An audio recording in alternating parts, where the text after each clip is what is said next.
Shall we hit do record. it? All right. Oh, I already did. Phew. Oh, we're recording? We're good. Oh, perfect. It's on. This thing is on. How to sound old 101. Oh, perfect. How do you know it's recording? No. I'm going to be a doofus too. How do you know it's recording? So I hit the button that says record. So perhaps you can't see it on your side. I've never been on the other side of Riverside. I see a blinking red light. So I think that means we're recording. Great. Okay. That means we're recording. Wow. So we're good. Okay. So the technology is working. Is this thing on? It's on. Maureen, I'm really happy that we're talking. I'm glad we're doing a joint podcast together. Me too. This is my first joint podcast. It's the first joint one. And working class. Yes, it's my very first. You can teach an old dog new tricks. Absolutely. Absolutely. So I'm going to hit you with the haymakers, the hard questions. I prepared a couple of things for today because I was excited. So hard question number one, Maureen. How old is too old for the tech industry? Ooh, man. Well, I got to tell you, I was called a dino at age 37. So in the eyes of some... It gets late early. Like that's really outrageous. It's outrageous for so a lot of. First of all, it's just from a subjective standpoint. Is 37 old? I don't think so. It shouldn't be. No, it's not even like halfway. I mean, people are living till like 100 now. I mean, we have essentially 2 adulthoods now, and so 37, you aren't even there to your second adulthood yet. It's funny you say that. It's obscene. Yeah, because, my brother, his name is Drew, and he's 10 years younger than me. And him and I are having a talk the other day because he was frustrated with his career. He wants to be making more money. He wants to be building his business, and good on him. He's ambitious. But I told him, I was like, listen, man, you got to appreciate how young you are. I'm going to be 34 in January. So, all right, the secret's out. Everyone knows how old I am. I'm 33. You are so young, I know. too. And that's what I was telling him. I was like, you got to understand, bro. Like, I'm 33. To you, I may seem old, but you got to understand, when I go into a courtroom, I'm still consistently one of the youngest attorneys in there. And bro, I'm 10 years ahead of you. So give yourself some slack. You're really young. But the point of that, agreeing with you, is at 33, I'm still a baby in the legal world. Yes. Yes. But in the tech world, you're getting up there in age. Well, how unfair is that? There in years. Where is the middle ground? Because it's like, okay, no one takes you seriously. You're 33, 34, 35. You're a baby. No one takes you seriously. Yep. And then a light I've been switch. litigating since you were in diapers, right? Like that's probably how they are in the legal industry, I imagine. So what are they even looking for in tech? Like, what is your prime? If we can even say there is a prime. It's a great question. And it's one that I've started to ask. I asked myself at that moment. I was like, wow. And I looked around and I realized, holy shit, he's right. Like, I am one of the oldest people here. I looked around me and I was like, dude, where are all the older people? And then I started doing a retrospective analysis of the places where I'd worked in tech. And I realized that even at the bigger entities, the market leaders, there was a markedly younger workforce than is the average in the United States of America across all industries. And it blew my mind. And I just thought, I'm not good at math at all. To save my life, I can't do any of it. Like my worst, I got a gentleman's C in physics because they were like, man, poor Maureen, she like tried really, really hard and we really want to help her out. But a C for effort? Is that what that was? A C for effort. I got a 9% on one quiz and I tried. A 9%. Like I could have Christmas treed it, like put like all the different answers and I would have done better. Oh my God. But I actually tried. And I went to school at like this really well-known prep school in Seattle where, people like Bill Gates and Paul Allen went to school. So like no pressure. Is this one of those prodigy schools where you have to go through like a rigorous admission process to get in and your parents have to, write a check or do a donation? Like donate what a building. Of institution is this? Yeah, that's what I was thinking. Yeah. No, I mean, it was back in the day somewhat like that. My parents did not donate a building. I got in through my own grit and determination. However, my father did go to the school, so it probably helped a little bit. I am by no means a prodigy, as is probably quite obvious to you. And I spent as little time in the Allen Gates building as humanly possible. I cannot do math. Yeah, that's not your hangout. But okay.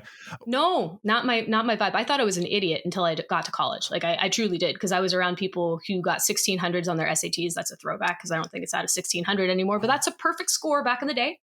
And wrote software for the blind at age 16. So that was the sort of environment in which I grew up. Why on earth would you We got a couple of things we got to talk about. Let's start with that. Why on earth would you feel like you weren't smart if you are at this prestigious school and you're writing software for the blind? I think that's incredible.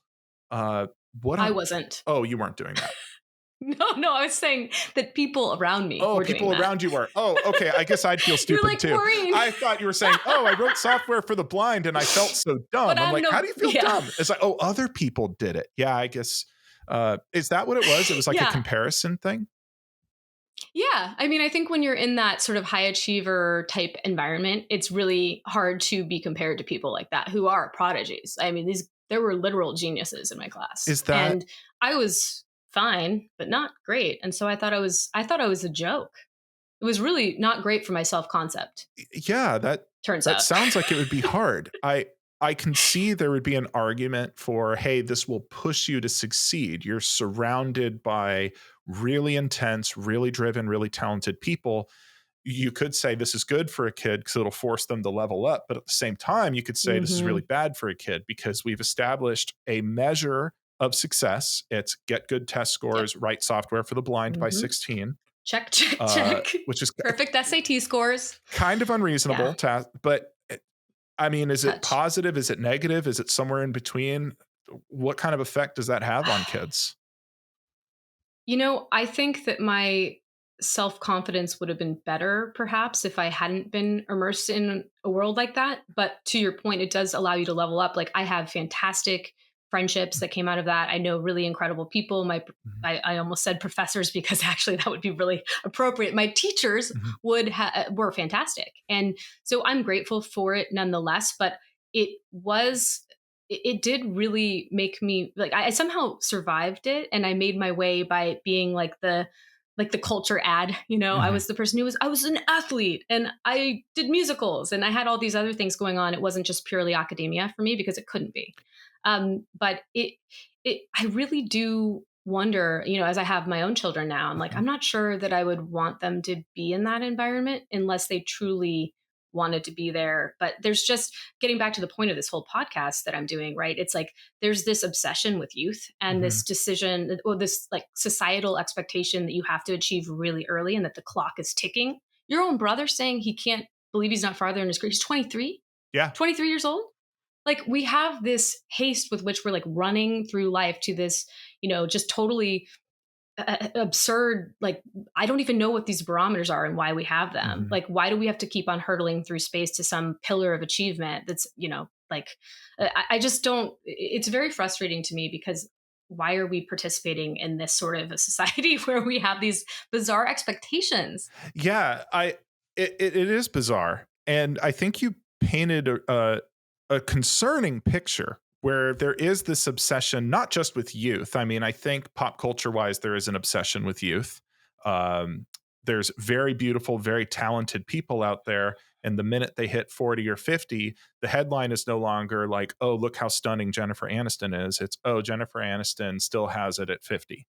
And it's like she's Still got it. objectively a very successful professional in her field. She's accomplished tremendous works. I mean, look at her movies, look at her shows. Like she has left a massive impression in pop culture, and we're obsessed with making sure she doesn't have wrinkles. I don't think that's I fair. know. But people get it It's not not. just at the end, they get it at the beginning too. Saying if you Yeah. don't achieve XYZ by 16, you won't get into an elite school. And when you go to the elite Yeah. school, you have to achieve XYZ or you won't get into an elite firm. And God forbid you don't become a millionaire by 30 because then you're a I know. loser. And I kid you not, I have seen they're very cringy, but I've seen podcasts that young people are consuming where the host straight up says, "Oh, if you don't have a Lambo by 25, you're a failure." That's the most Are you absurd serious? that's the most absurd thing in the world. That's the yardstick? That's what we're gonna call success? Like, how did we get here? I think it started with the standardized testing and the resume Mhm, building to get into college, this prepare you for college culture that I think arose in the 50s, 60s, 70s is where mhm. I think it happened. I don't have data to support this. I'm just a person who's kind of lived through it and I'm looking back wondering how it happened. At some point, we lost become a self assured person, become a reasonable person, develop yourself, be a good friend, be a good member of the community. Like that, to me, that's success. Someone who is respected in their community, that's success. But instead it Yes. became, you got to have a Richard Mill, you got to have a Lambo, you got to have, but you can be a tremendous failure and have those things, just as you can have a Absolutely. perfect SAT score and not be particularly useful to anybody. Or be miserable internally and Yeah. have to project this like faux sense of, self-assuredness and all of that. Like it's I think it's it's the obsession. Tell me what you think of this. I think it's the obsession with resume building and building it as fast as possible, that hurtling towards some metric of success, you said, mhm, that's an internally moving goalpost. But then you it hit is. 30, 35, 40, and it feels like it just goes away and they act like you don't matter anymore. That is absolutely true. It's absolutely true. It's how I felt, and it's I think why I had such a hard time going from non-parent to parent Mm, too, because I felt like that's it. I'm done. That was my shot. I didn't quite make it, and now I'm a mother, and now it's not all about me anymore. And I didn't understand how those two identities could coexist, and no one really talks about it. Like I had full on career FOMO when I was a brand new mother. Like I was thinking about the wrong things. I was thinking about like how do I make sure I get back in, and I say they're the wrong things. They're not the wrong things because they're very realistic. Like there's mhm. a huge penalty to being a mother at work, and it's just under the surface, and it's baked into culture of these companies. Like 100%. There's a reason when I interview with companies, I do not mention my children because I know Mhm. that it can do absolutely nothing for me other than potentially set me up to have someone discriminate against me and make it Yeah. less likely that I get the job. Well, Right? if you care for my opinion is it's I none of do. their goddamn business. So That's also true. there's that. That's But also true. No bearing on my ability to do the job. no, it's it is and it isn't. The thing that the employer is thinking of is, oh, are you going to have to take time off for childcare? Are you going to have another baby and take time off? Am I going to have to replace you? And to Hmm. an extent, those are valid concerns. They don't want a stoppage in business, but at the same time, you're leaving a tremendous amount of talent out there when you deny these opportunities. Even if not for the moral reasons. First of all, it Right. is my opinion that we are demanding too much of women right now. Something happened where women in the workforce are suddenly expected to be homemakers, mothers, heads of the family in a lot of ways, and have full-time Hmm. careers. There is this Oh, yeah. immense pressure, and I see it with a lot of my friends who are my age as attorneys, the people who came up with me through law school who are in their early 30s now. They are being asked to both chase that partnership track, bring in clients, get Hmm. superior results, bill crazy hours, and raise a kid because that biological clock is ticking. And if you're not going to talk about It's freezing true. your eggs, you may as well get the kid out now. But you're going to lose your billable Hmm. hours. And it's It's true. impossible. And I think it started based on what we're talking about. I think it started when we were all teenagers, this impossible metric of performance that Hmm. maybe you can achieve for a short time. You can do it all for a short time. You can be a mother and the homemaker and the leader of your company and bring in the money. But how long can you keep that up before you just burn out? 100%. There's massive amount of burnout out there right now. People just had enough. Like we're all flaming out. I I see that.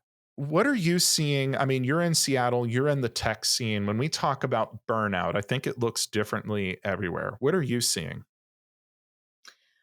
I think a lot of it, like over COVID, a Mhm, lot of these inequities were laid bare, like the amount of work that is done in the home, for mhm, example, by women versus men. And I have a great partner, by the way. And by the way, that's by design. Like I chose him as my partner. I mean, we chose one another mhm, as partners in large part because like we knew we would be good partners mhm, for one another. We knew we would both contribute, right?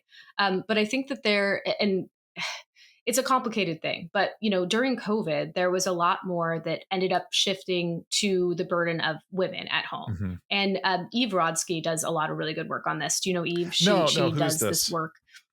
So Eve Rodsky, it's fascinating. She has it's like a whole like behemoth now, but it's called Fair Play. It was a documentary. It's now literally like a board game. It's a book, and the genesis of it is really interesting. So Eve Rodsky she was working, she was breastfeeding at work, she was trying to keep up her career after having children. And I guess there was one day when she had gone to a brunch after doing like a 5K or something with 5 of her girlfriends. And they all go to this brunch. And during this brunch that was like an hour long, they received like 33 missed text messages and calls from their partners.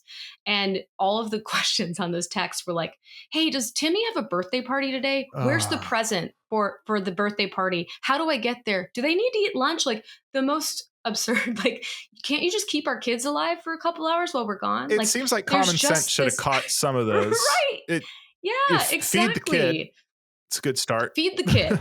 Yeah, they do need lunch, as it turns out. Yeah. You Can have you to can you feed hook it. it up? Yeah. You have to feed that child. But it's just there's this kind of invisible labor that happens at home, and it's not really spoke. It wasn't until that time like very often spoken about. But there's this like the whole society operates on the burden of on the backs of women, like unpaid Mhm. labor, which was is her assertion in the book.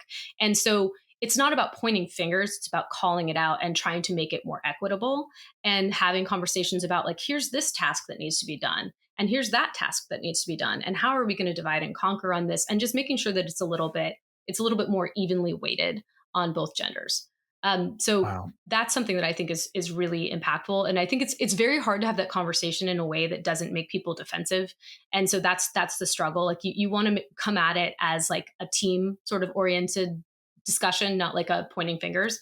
But I think there is a lot of stuff that has been traditionally thought of as female work, as what the mom does, you know, all Mhm. of that. And people, there's a reason we don't call people working dads. We call them working moms. Like, Mhm. how about working parents? Like that'd be cool. Like let's start there. Yeah, I agree with you. Because I think you said something very interesting, and you said invisible labor. What is invisible labor? Because I think that is, unless I've misheard you, I feel like that's the genesis of this conflict we're seeing, where women are yeah. being overburdened. I mean, look, as an employment lawyer, listen, I'm a man and I accept my male identity, and there's things about the female experience that I will never understand. But being a No. labor lawyer and working with working parents and working moms, I get to hear their stories. And if I could just describe the female experience at work, the working mother at work, exhaustion is the first word that Mm, comes to mind, I think, for all yeah. of them. So what Yeah. is this invisible labor you were talking about?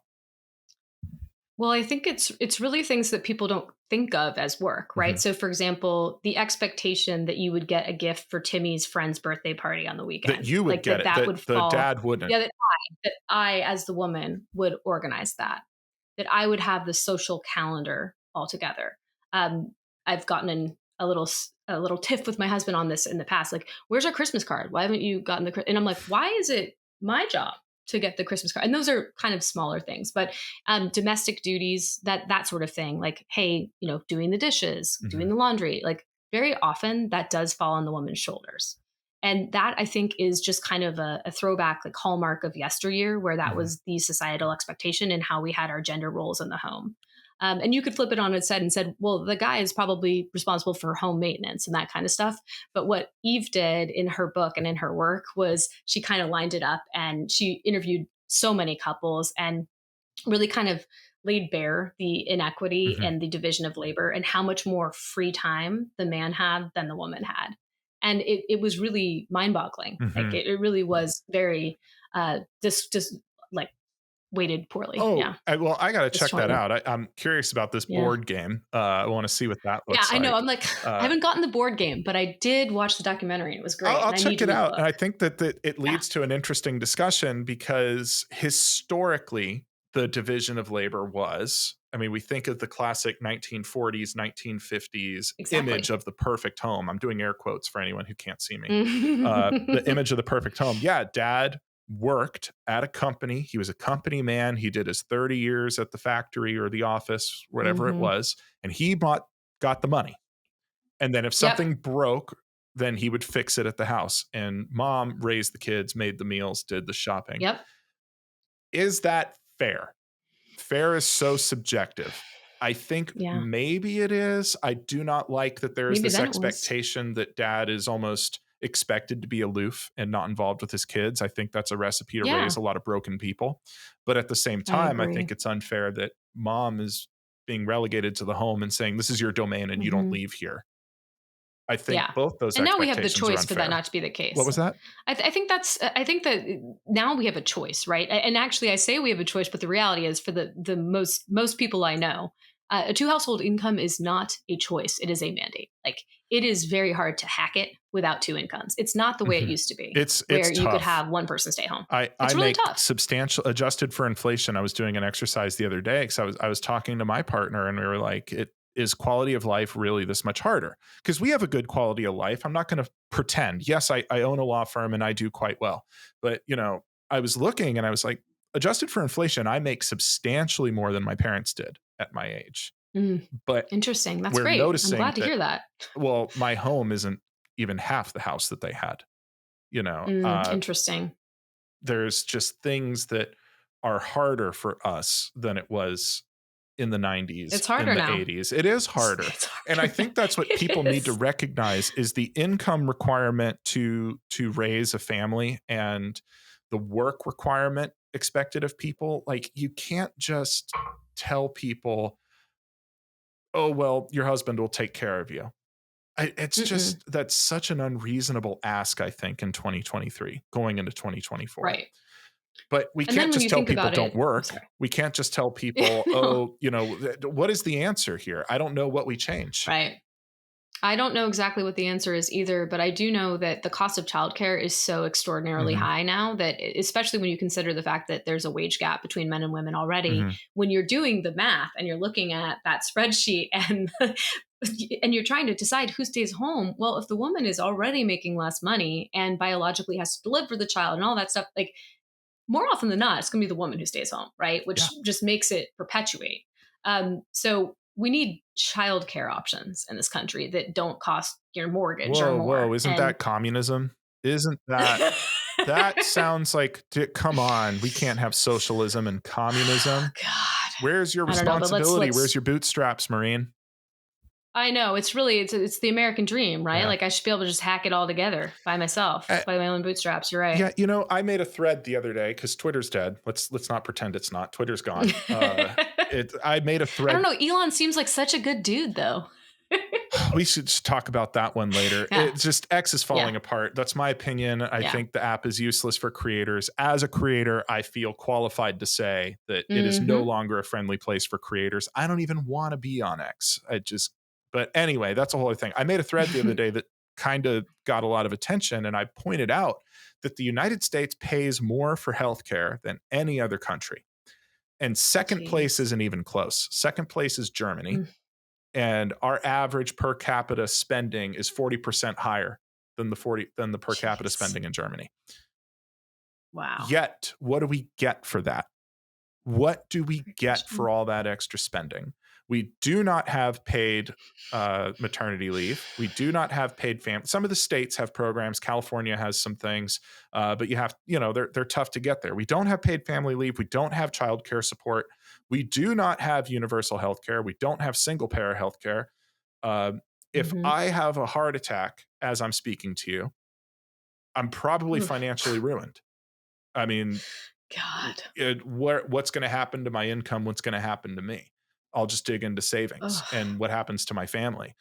Uh, that's this. It feels like in America, we're always on this very thin sheet of ice.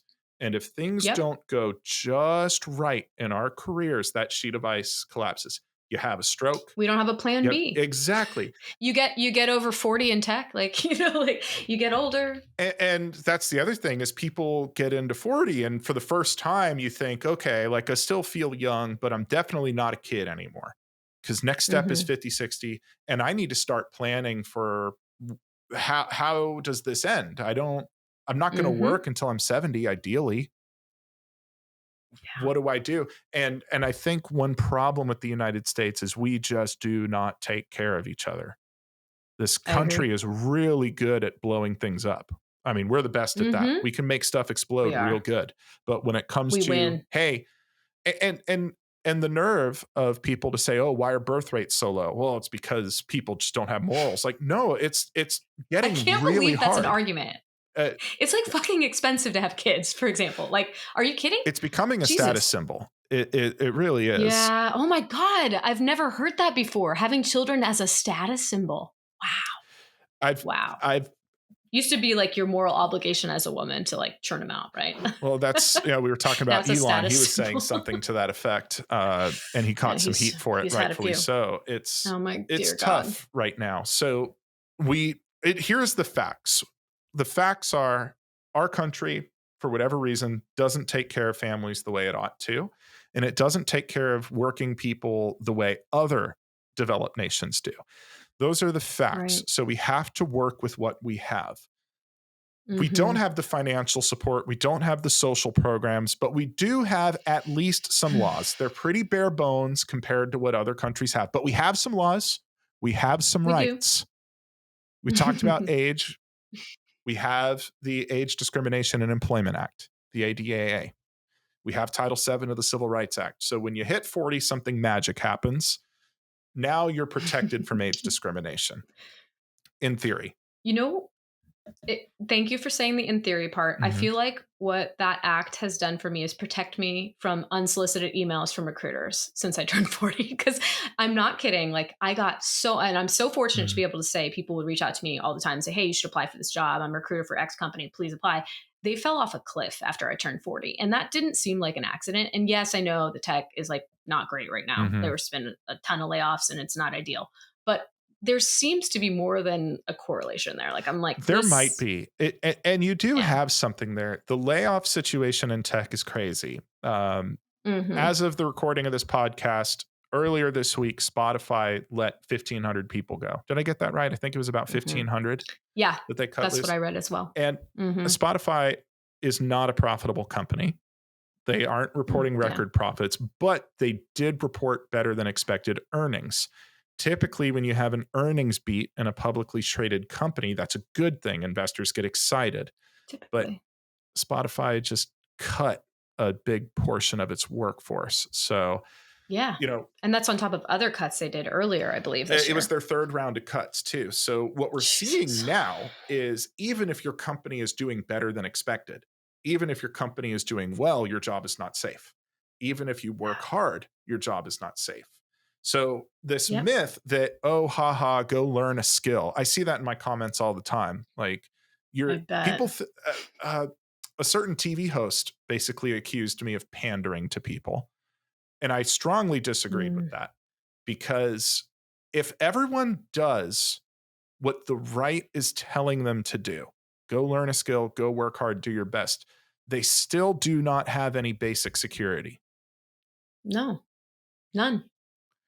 How do we cope when there is no guarantee of protection? How do we cope with that? It's a really difficult conundrum. Like, I have started to feel like security is not with a corporate employer anymore. I mean, I lost my job twice within one calendar year, and I'm a high Jeez. achiever. Like, I'm doing good things. I'm at the top of my game. And these things were outside of my control. These things were market conditions. I was working in long-term partnerships, which is a strategy, right? Long-term strategy for a business. It's not an overnight thing that's bringing money the next day. Mhm. And like, that happens, and I get it. But and by the way, this also goes back to another thing about loyalty to employers. Like, and Dan Lyons, who was the author of Disrupted: My Misadventure in the Startup Bubble, he came on my show recently, and he was talking about something that he observed when he was at a startup company, started at age 52, and you can only imagine the things that he went through. It was Wow. ridiculous, and his book is hilarious. But he was like, one thing that I noticed at this company was this company's color was orange, and they expected everyone to live, eat, breathe orange, and everyone would come to work and they're orange this, orange that, orange backpack, orange sneakers, orange watch, whatever. And then there was absolutely no reciprocity when it came to loyalty for the employee. They would Okay. get shown the Well, door you at a lost me at moment's orange. notice. It looks terrible on me. I'm just gonna quit. I forget quiet Now, quitting. I'm loud quitting. If your company colors are orange and I have to wear an orange baseball cap like a clown, no. I am with you. Orange does not look good on me either. It, So yeah, I'm not I'm sure it with you. looks good on anybody. That's a really It's strong point. I'm trying to think of someone and I got nothing. a traffic cone Mhm. chic is not taken off anytime soon. No. Yeah. Well, Tech's not exactly known for their fashion no. anyway, Well, but you yeah, it brought up an was. interesting point too. So you're saying earlier that solicitations for tech recruiters fell off a cliff when you hit 40. But then Mhm. how old is the average founder? I mean, we have this myth that, oh, to be a Yes. successful tech founder, to have $1 billion unicorn, you need to be an avant-garde college dropout. You Mhm. went to Harvard, but you Yes. were too smart for Harvard. But and the Yeah. myth of the 20-year-old founder, it's a great myth. It's Ugh. exciting to see people succeed. That is cool. But Mhm. is that really what happens with most companies? I mean, where does The your real answer is leadership come from? no. The answer is no, that's not really what happens. And in fact, there was an article in Harvard Business Review recently that talked about the fact that the 0.01% of most successful startup founders out there are on average 45 years old. They are not the Mark When you say Zuckerbergs point of the oh world. 0.01, are we talking by earnings, market cap? Like, what is that metric? That's a great question. I'm not sure exactly what Okay, that but was. either way, But the they're top measured as top they're the performers by top. some metric. Yes, exactly. And so it's not the reality Mhm. that they are the most prolific founders out there, and yet they are disproportionately sought after by venture capitalists. I mean, Peter Thiel, he only funds people with his scholarship program that are 23 or under. Like if you're over 23, no thanks.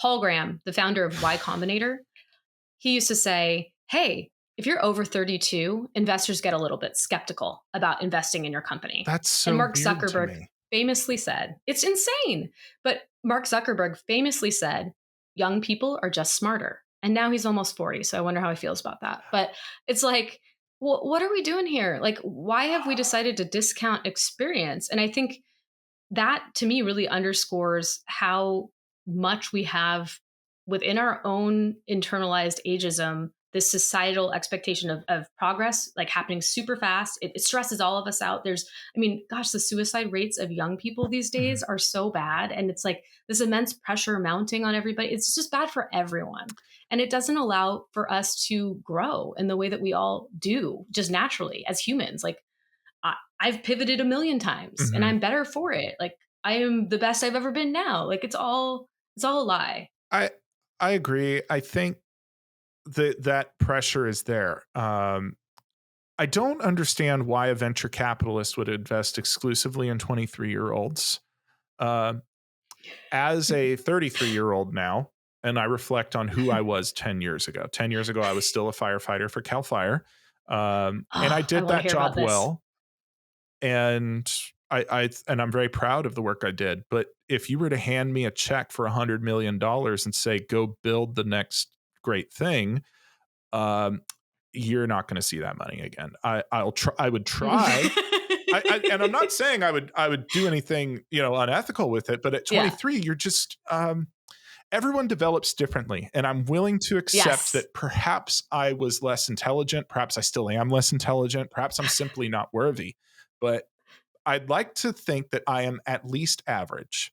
I think I am at least average in my level of intelligence. And I know at 23, I was not ready for that kind of responsibility. No, it's And, too and it's much. not that there's anything inherently wrong with 23-year-olds. It's just, No, love them. I just needed to first figure out who I was. At 23, I truly did not know who I was yet. I almost Right. felt like I was trying on personalities at 23 Yes. because I Like couldn't I've lost figure touch with out several people I used to be. yeah, I Yeah. couldn't figure out I just wanted to do the right thing, Maureen. I just wanted to be Yes. what I was supposed to be, and I could not figure Mhm. it out because it felt like everything I did was wrong. I But felt Ryan, were you following your passion? I Did you get was. that career I advice? was. I did follow my passion. My passion led me to drop out of UC Santa Barbara and pursue Yeah. fire pretty aggressively, and I got in. And Hey, here's the it's no wake small up call. feat. Here's the wake up call I got. And here's where I think your point makes a lot of sense, Maureen. I really believed that the day I become a full-time paid firefighter, everything would be fine. I remember being a very Wow. angsty, lost, not angry, but anxious young man. I felt that I Mhm. didn't have value in the world, and I felt that Oh, no one would man. care about me unless I brought something really special to the table. And I know I'm not Oh my alone. A gosh. lot of young men feel this way. You're Um, right. We are failing young men, I yeah, think. and so I really thought, well, my life will really start when I become a firefighter. When I'm finally a paid career Yeah. firefighter, then I'll be somebody. And I got the job and I put on my badge and I worked my shift on that big red truck the first day. And guess what? I Wow. was still me. I was still a young Mhm. 20 something me. Nothing had changed. I did not Mhm. change. And this is the point I was trying to make, 20, 30 minutes ago. And I hope it rings home. Nothing you tick off on a resume, no job title is going to give you peace. It's not going to complete you. Absolutely Yes, true. money will make you happier. It will give you peace of mind, but it will not Mhm. fix that hole. And no Right. job title is going to fix that hole. If you're not sure who you are, I just agree. getting a killer SAT score isn't going to fix it. So, all that to say, I don't know why anyone would give $100 million to someone who's still figuring out who the hell they are, because I that's a little don't blame crazy. you. It's a lot crazy. And I've seen these people, young people can be incredibly brilliant Mhm, and super smart and capable, all of those things, but like you said, they haven't been through enough necessarily to know what they don't know. They can't see around corners the way people mm, who've done it have. And it's just I just fundamentally don't understand it. And I think part of that is because I've always been a bit of an old soul. Like, mhm. if you can imagine this, I don't know if it must be so hard to believe, but I was a super big nerd growing up. Like, I was bullied at school. I was made fun I of, like, to the detected it hill on all the you in time. the beginning. You did? You were like, this girl, man. BNE, big Um, nerd energy. I definitely had that. But I was this little skinny bucktooth girl, and I didn't know this at the time, but now it makes so much sense. I had ADD the whole time. I was just like Mhm, the one off in the clouds. But when I would actually make a friend at school and I'd actually get a play date and I'd go to their house, I would go spend all of my time talking to their parents in the kitchen. Like, the parents were way more interesting to me mhm. than the people my own age, which was not good for popularity. That's but that's I, tough. Why do you think that yeah, it's a was? tough one. Was there any part of you at that age where you were trying to grow up? Were you trying to speed up the process of growing up? Probably. I've always been really future focused, and I don't know, I'm really working on it. I'm trying to savor the moment and Mhm, just be where I am and not think what's the next box I can tick off. Being unemployed is great for that. yeah. Like, you can just kind of sit in the moment a little bit. Well, if I Um can give a little ringer that I'm proud of, I mean, you've got to stay present. please. If you're always focused on Yes. the future, that is a very fast way to a life of regret and a life of emptiness. Yes. If you are constantly Word. focused on the next thing, the next thing, the next thing, and you never give yourself presence of mind, you're going to find it gets late really early. That I'm serious. Very You true. you And keep here I trying to am. get, okay, I just got to get to 4 o'clock. I just get to 5 o'clock. And suddenly the sun is setting and you Yep. realize I didn't enjoy any of that. And I didn't do important self work. I didn't Yep. do the soul searching that I needed to do. So again, this I want to make sure we're being clear here. I don't want anyone to listen to this and think that I think less of young people. I don't think they're less Me intelligent. neither. I think Mm-mm. there might be some science to show their processing power is higher than ours. I think There they is. There process and is. learn faster than we do. The only thing they're missing is data. So Mhm. they've got That's a a perfect better way of putting it. computer with better processing Mhm. power, but we just haven't downloaded enough files on that thing so it can really do what it needs to do. Yep. Yep. And that's why the benefit is in having an age diverse team. It's having people across the age spectrum, because everybody brings something different to the table. They'll bring the processing speed. We will bring the better decision making. That's how it goes. It's a rising tide lifts all boats. I It's like, agree. bring it I like together. this idea of Everything an else. age Yeah. diverse team. I think we have It one needs at to be my focused office. on. We're a small office. I have two employees who are over 60. Uh, That's it awesome. is. I'm really grateful for them because I go to them for advice daily. Daily. Yep. I am the leader, I am the CEO, and I make the decisions, but thanks to them, I have the benefit of a broad spectrum. So I have employees in their early 20s and I have employees over 60. And between the two, the employees in their early 20s, new fresh ways of thinking, new efficiencies, Mm-hmm. new ideas. The fresh and the Yep. new is nice. It gives us innovation. And then the employees in their 60s, wisdom, forethought. Sometimes when I have paralysis as a CEO is when I can't Mm-hmm. see reasonably where a tough decision is going to lead me. And that's when I go talk to Mm. those two older employees and say, hey, here's the options I got. And I can't see through the fog on this. I don't know where this Yep. is going to Yep. go. What do you think? And then inevitably, Robert will have some story like, oh, yeah, in 86, I saw this and that. And I'm like, oh, thank God, that gives me clarity. That's The ability to that's see through the amazing. fog is what those employees give me. Yeah. And I share that story Ryan, because what does an age diverse team look like to you, Maureen? I mean, does it necessarily mean that the older people have to be on top?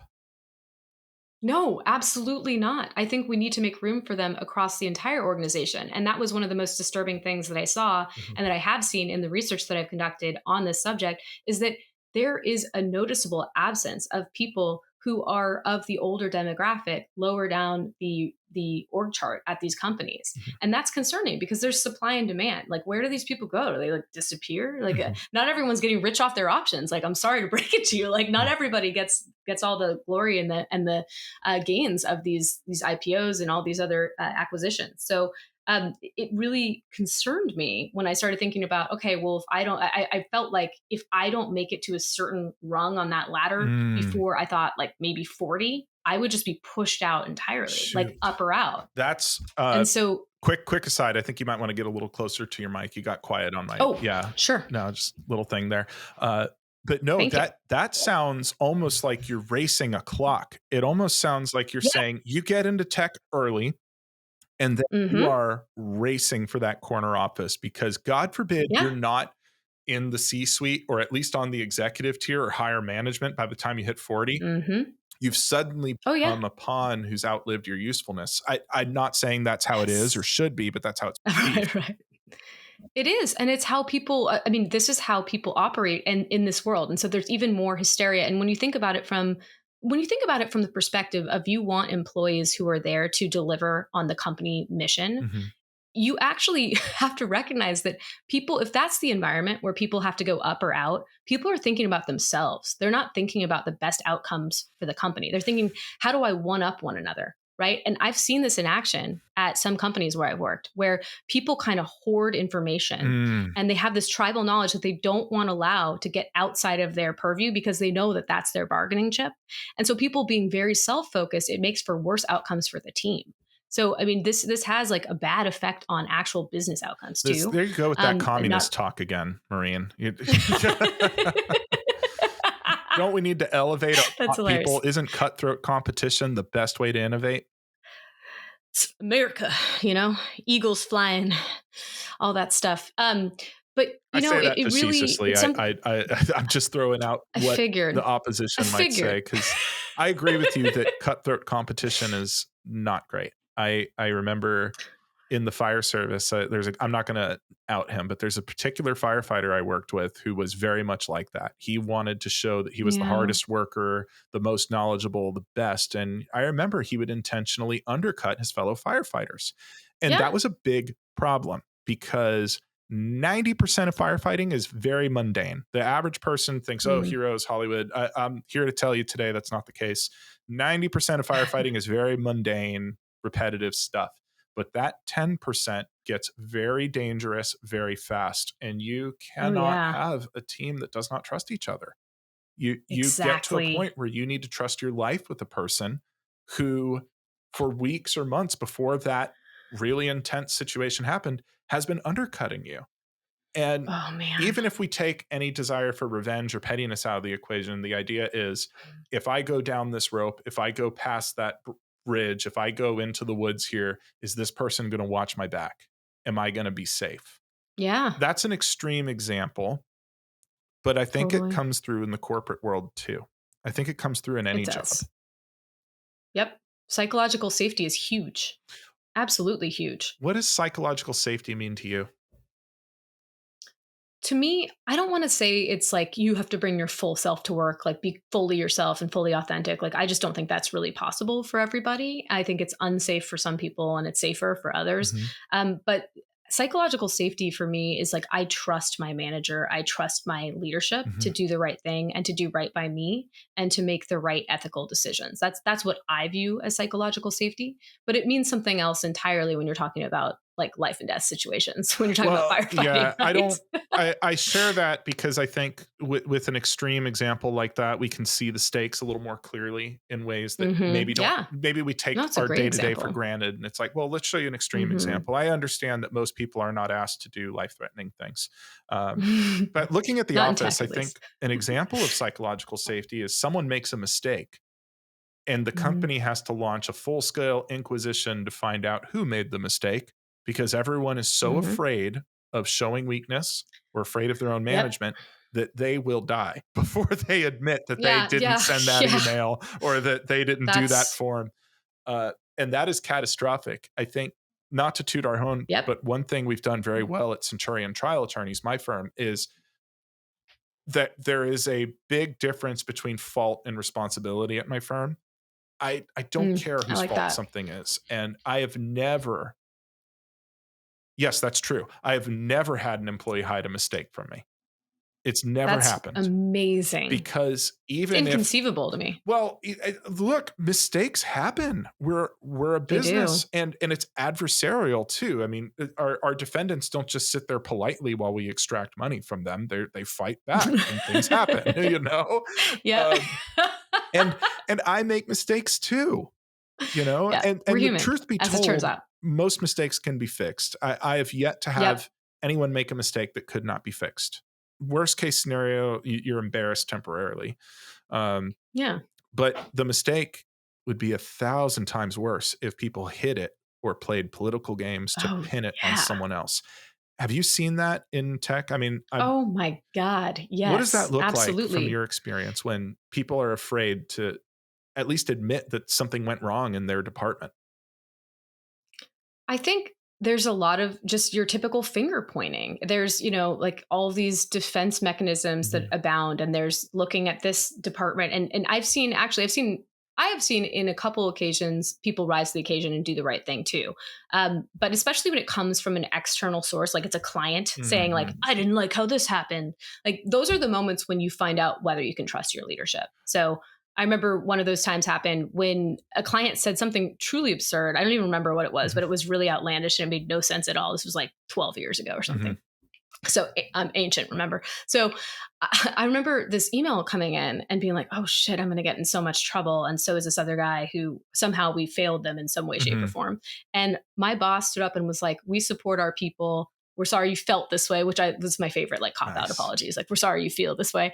Because in this case, it was ludicrous. But he had our backs. And that was when I was like, I'm working for a leader that I can trust and I want to work harder for and I want to stay for. I have more loyalty to the company because you showed up for me in this moment and you did what was right.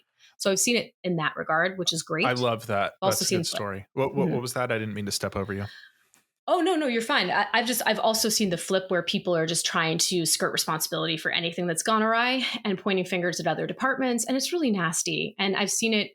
Unfortunately, I've been working in well, fortunately, I've loved partnerships work, but I've seen it even when there's a professional services team that we have at our company that's implementing the software in our clients or in our partners' clients that they've referred into us, and there's been finger pointing between the partner and the professional Wow. services team in house at my company, and I'm like, you guys, like, this looks so bad for everyone involved. Like, can you please not? Well, it Like, creates like a mistakes civil happen. war almost, and It I've seen this in does. offices where like battle lines get drawn. Like, are you on this Yes. manager's team or this manager's team? Are you on this department's team or this department's team? That is not a functional company. So No, when it's we so talk about counterproductive. psychological safety, when we talk about empathy, when we talk about standing up for your people, uh, I think a lot of my opponents would say this is soft. This generation doesn't know how to work anymore. Like it's a job. Yeah, It's I've not a heard that. daycare. It's like I'm not Oh talking my God. necessarily about coddling people. I'm talking about No. leadership. How do you Yes. lead? How do you build a machine that performs? And I remember starting my firm, I told myself, I'm going to take the best and worst of everything I saw in the fire service, and that's how I'm going to lead. And I make mistakes. Yeah. I make mistakes all the time, but I try so hard to emulate my best fire captains. And they were the ones who would Wow. stand up for you when something went wrong. They're the ones That's who would so say, cool. hey, Ryan made the mistake, but I'm his commanding officer. So even though it's Ryan's fault, it's my responsibility. And that Yeah. kind of leadership gets you people who will go to the end of the earth and back for you. 100%. Mhm. I want to talk a little bit more about your leadership, by the way, since we're on this topic. Okay. Because, I mean, you expressed how you actually have formed like this age diverse team at your firm. And I want to know, like, is this something that you did intentionally? Yes. Yes, it was because I started my firm right out of law school. So I knew that there was an experience gap. Now, I'm a hardworking guy. I'm Okay. a smart guy. I went to law school. I passed the bar. I know where to find the answers. I can figure out how to do my job. But still, I wanted to deliver good client results. And I just knew like I need someone who's seen not a few dozen cases, but hundreds of cases, thousands of cases. I want that Yeah. person in my corner. And uh, it started off with me just I had a couple of mentors I'd go to for advice, and then Oh, through mentors, through the through best. means that I still don't understand, I became attorney Ryan. And Yes. I want to hear about that yeah, too. well, and what that did is the social media exposure created the opportunity to reach a lot of people. And they said, well, this guy's clearly an employment law expert, which I was. That was true. I was an employment law expert. Where the shortcoming was, is how does a kid who is right out of law school make the decisions to run a functional law firm? How do I build the infrastructure? How do I build the command structure? How do I make sure that everyone's doing their job correctly? And for that, I needed experience. And that's Hmm. when I went to my paralegal and one of our associates who works with me, because they had that experience. They could tell me, hey, this is the Love best it. way to build your infrastructure and make sure things get done. So I sought that knowledge out because I knew I was missing it. I think what might Hmm. happen to some people is they get told they're a prodigy, or perhaps they're just Hmm. blinded by hubris and they think that Yes. Or $50 million given to them by a VC. that's the Yeah. thing, it's Hmm. you don't want to get complacent. You don't want to get to a Mm-mm. point in your life where you should believe in yourself, but don't get delusional. Don't start thinking that your experience is the only experience, that Yes. you have all the answers just because things have worked out. I think Hmm. I think I would have done a tremendous disservice to my staff and my clients if I just went with my instinct on every single thing. Yeah. But and this is the last point I'll make on that. Um, Good leaders are not perfect. Good leaders don't have all the answers. Good leaders know Mm-mm. how to curate a range of perspectives and ideas, and through those find the best answer.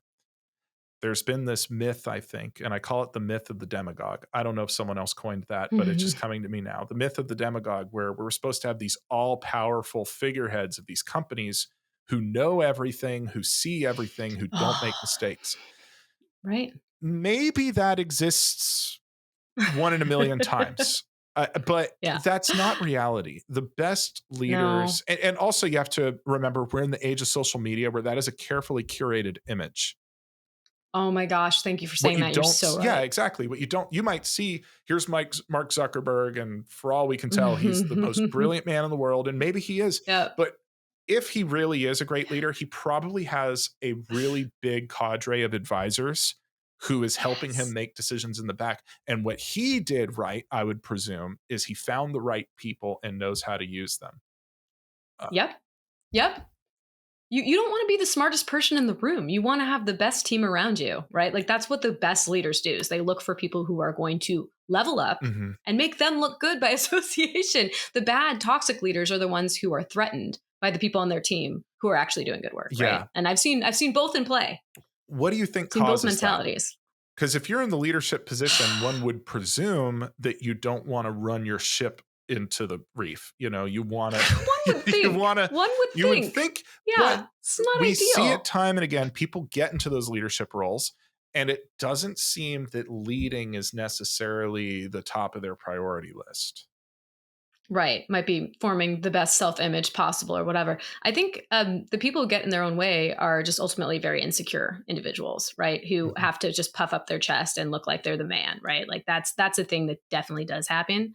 Um, but I feel like that usually gets like sussed out over time. Like it's kind of like a thin facade and It bravado. can be. And The irony is that person yeah, might come across as very self-assured if you don't, and this is exactly. where age comes in as a factor. When I was in my early 20s, I was very intimidated by loud, aggressive men. I remember if I Really. met an older man, so if I was 23, I remember older men in their 30s and 40s who were loud and aggressive and assertive and would shut me down and tell me I'm wrong. I was very Mm, intimidated by them at that age.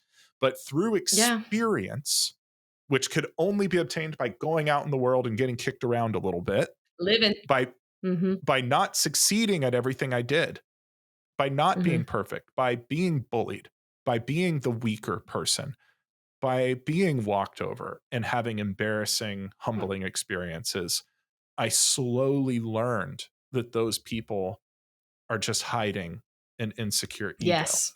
And I slowly Absolutely. learned that I can protect myself against those people without destroying them, because destroying them only sounds cool. You gain nothing with perpetual conflict. All that to say, Uh, um, I think it goes back to the original point too. Part of what I think made me a better leader and a better lawyer was just getting my ass kicked a little bit. I yeah. I've said before, I always It's say my formative. 20s were a difficult time. I was not a Yeah. particularly confident or self-assured person, and I got pushed around a lot, but I learned a lot Mm. from it.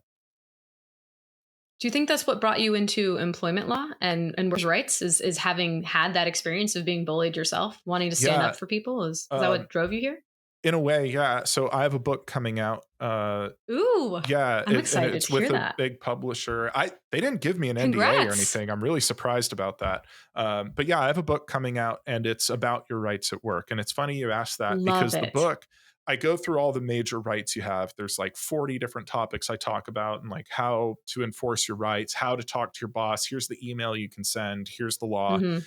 But throughout it, I have stories. And one of the stories that goes through the whole book is my career as a firefighter. And it starts with my first day as an EMT. So it's basically the Yeah, wow. bottom of the rung if you look at fire department hierarchy and Yeah. where you fall. EMT, first day in the ambulance, that's the bottom rung. And I talk about Mhm. that first day. And spoiler alert, my first day did not go well. It did not go well.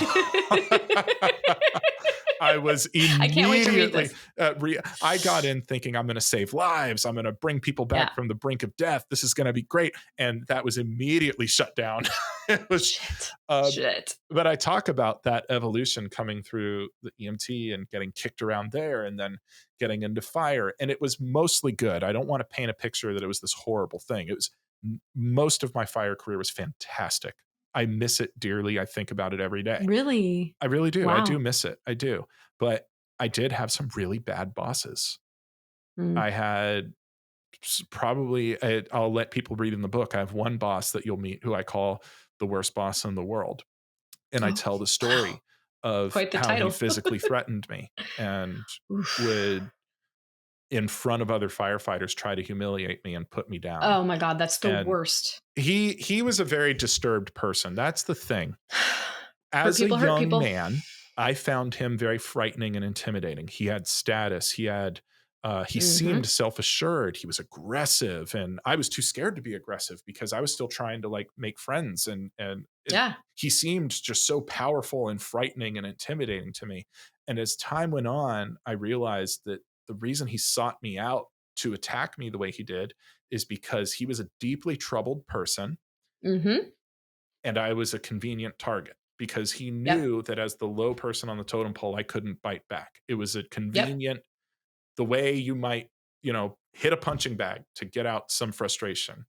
Mhm. Um, That and was it your wasn't, role. Yeah. yeah. And Rough. it was very rough. It was very rough. And I remember at the time too, um, I kind of hid it from my family because my whole thing was I got to become a firefighter and that'll fix all my Yeah. problems, all my insecurity, all my Right. anxiety. You're the tough guy, right? If you're the That's what I firefighter, wanted. you're the tough I guy. wanted to be the Yeah. big, strong firefighter and I wanted to protect Mhm. people. And I think deep down, I wanted to protect myself. I think deep down, I Absolutely. thought if I can be this powerful, glorious firefighter who Yeah. protects people, then I'll feel safe. Yeah, you're And that untouchable. didn't happen. And that's what I was Mhm. trying to say earlier. There's something that just it comes with time.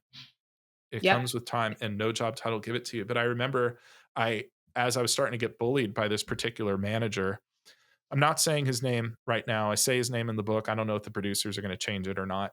Um, but I hid it from my family because I could not accept the shame that I had worked so hard to get my dream job and it wasn't a dream.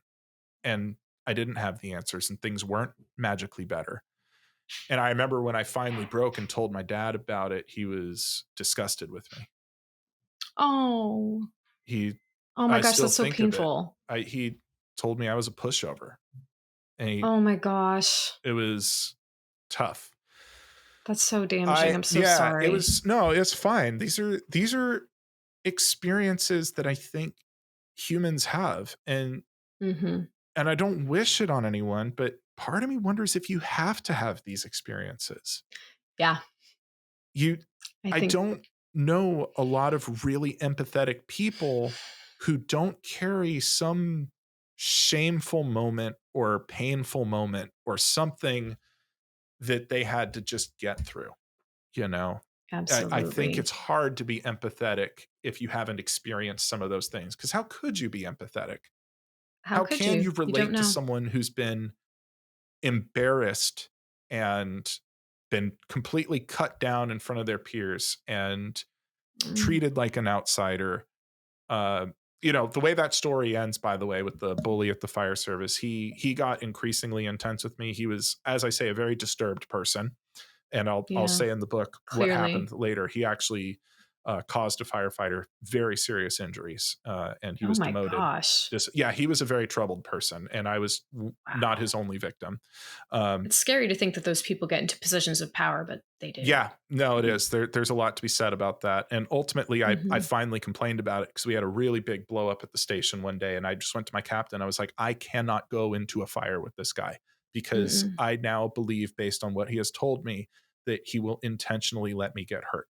That if I need That help, is he will not help me. And I no longer feel safe heinous. here.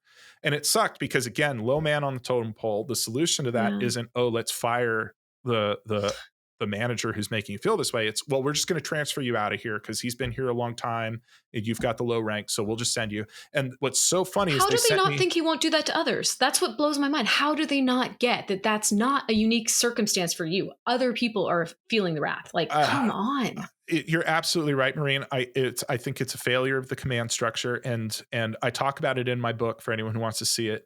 Someone did I get do. hurt. Someone did get Mm. hurt very badly from that guy, and it probably could have been stopped. And I think there's lessons to be learned, but I call it institutional inertia. There's Mm. just Yeah, it's a the great phrase. hierarchy, the due process procedures that are meant to protect people from being summarily fired unfairly sometimes will Mm. protect an abuser. Yes. Wow.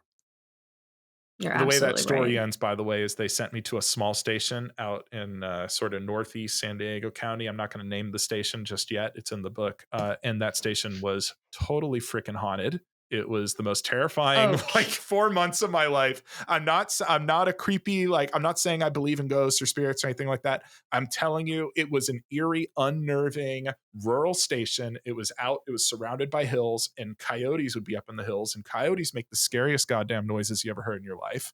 They're literal Oh banshees. my They make God. scary noises. And I remember I my brain Getting kept telling chills. me that they were hikers. My brain kept telling me they were hikers, but we would see lights They up in the gotta be. hills and we'd hear the noise, and the station was always cold. And so I Ooh. spoke up for myself finally, and my punishment was to get banished to the haunted fire station. That is so unfair. It Oh my was. gosh. You're like demons. That's not demons and coyotes was your oh my God.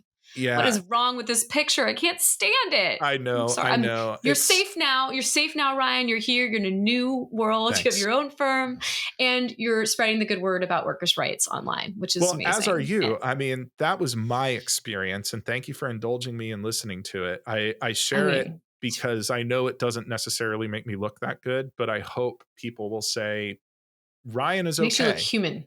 Thank you. I Ryan's am a more than human. okay. I am a human. And I More than hope that okay. there's someone listening to this. And I hope it's someone who likes me. If you don't like me, I don't know how much you're going to get from that. But I hope it's someone who Also, you sees have me and bad says, taste. Yeah. yeah, like Ryan is doing really well. He's got a great career. He makes good money. And if Yeah. he has gone through degrading experiences like that, being treated like he's nothing, having bosses lord over him and treat him badly, and if he can still come out the other side and be fine, I can too. That's really the point of that long depressing story I told is uh look, there's a lot of way bigger fish than me, but I'm really happy with my life. I have a good life and I feel that I'm successful. I feel I am a Yes. success.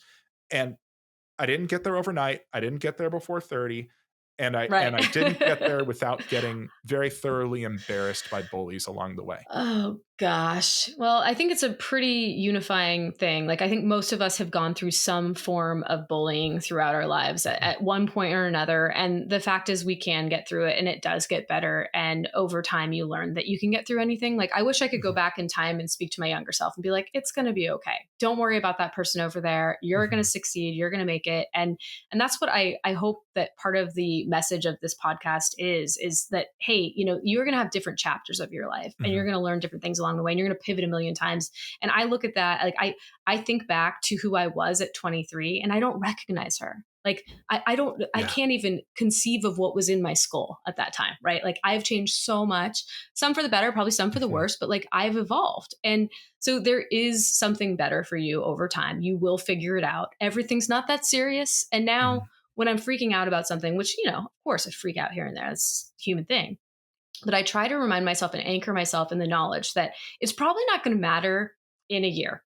It's probably not going to matter in 30 days. It might not even matter in Mhm. 3 hours, right? Like, these things are not that serious and it's going to be all right. And that is, I think, the greatest gift of time for me. A Like, good I have just perspective of the learned that it's stakes. going to be okay. Yeah. Yes, it's going to be okay.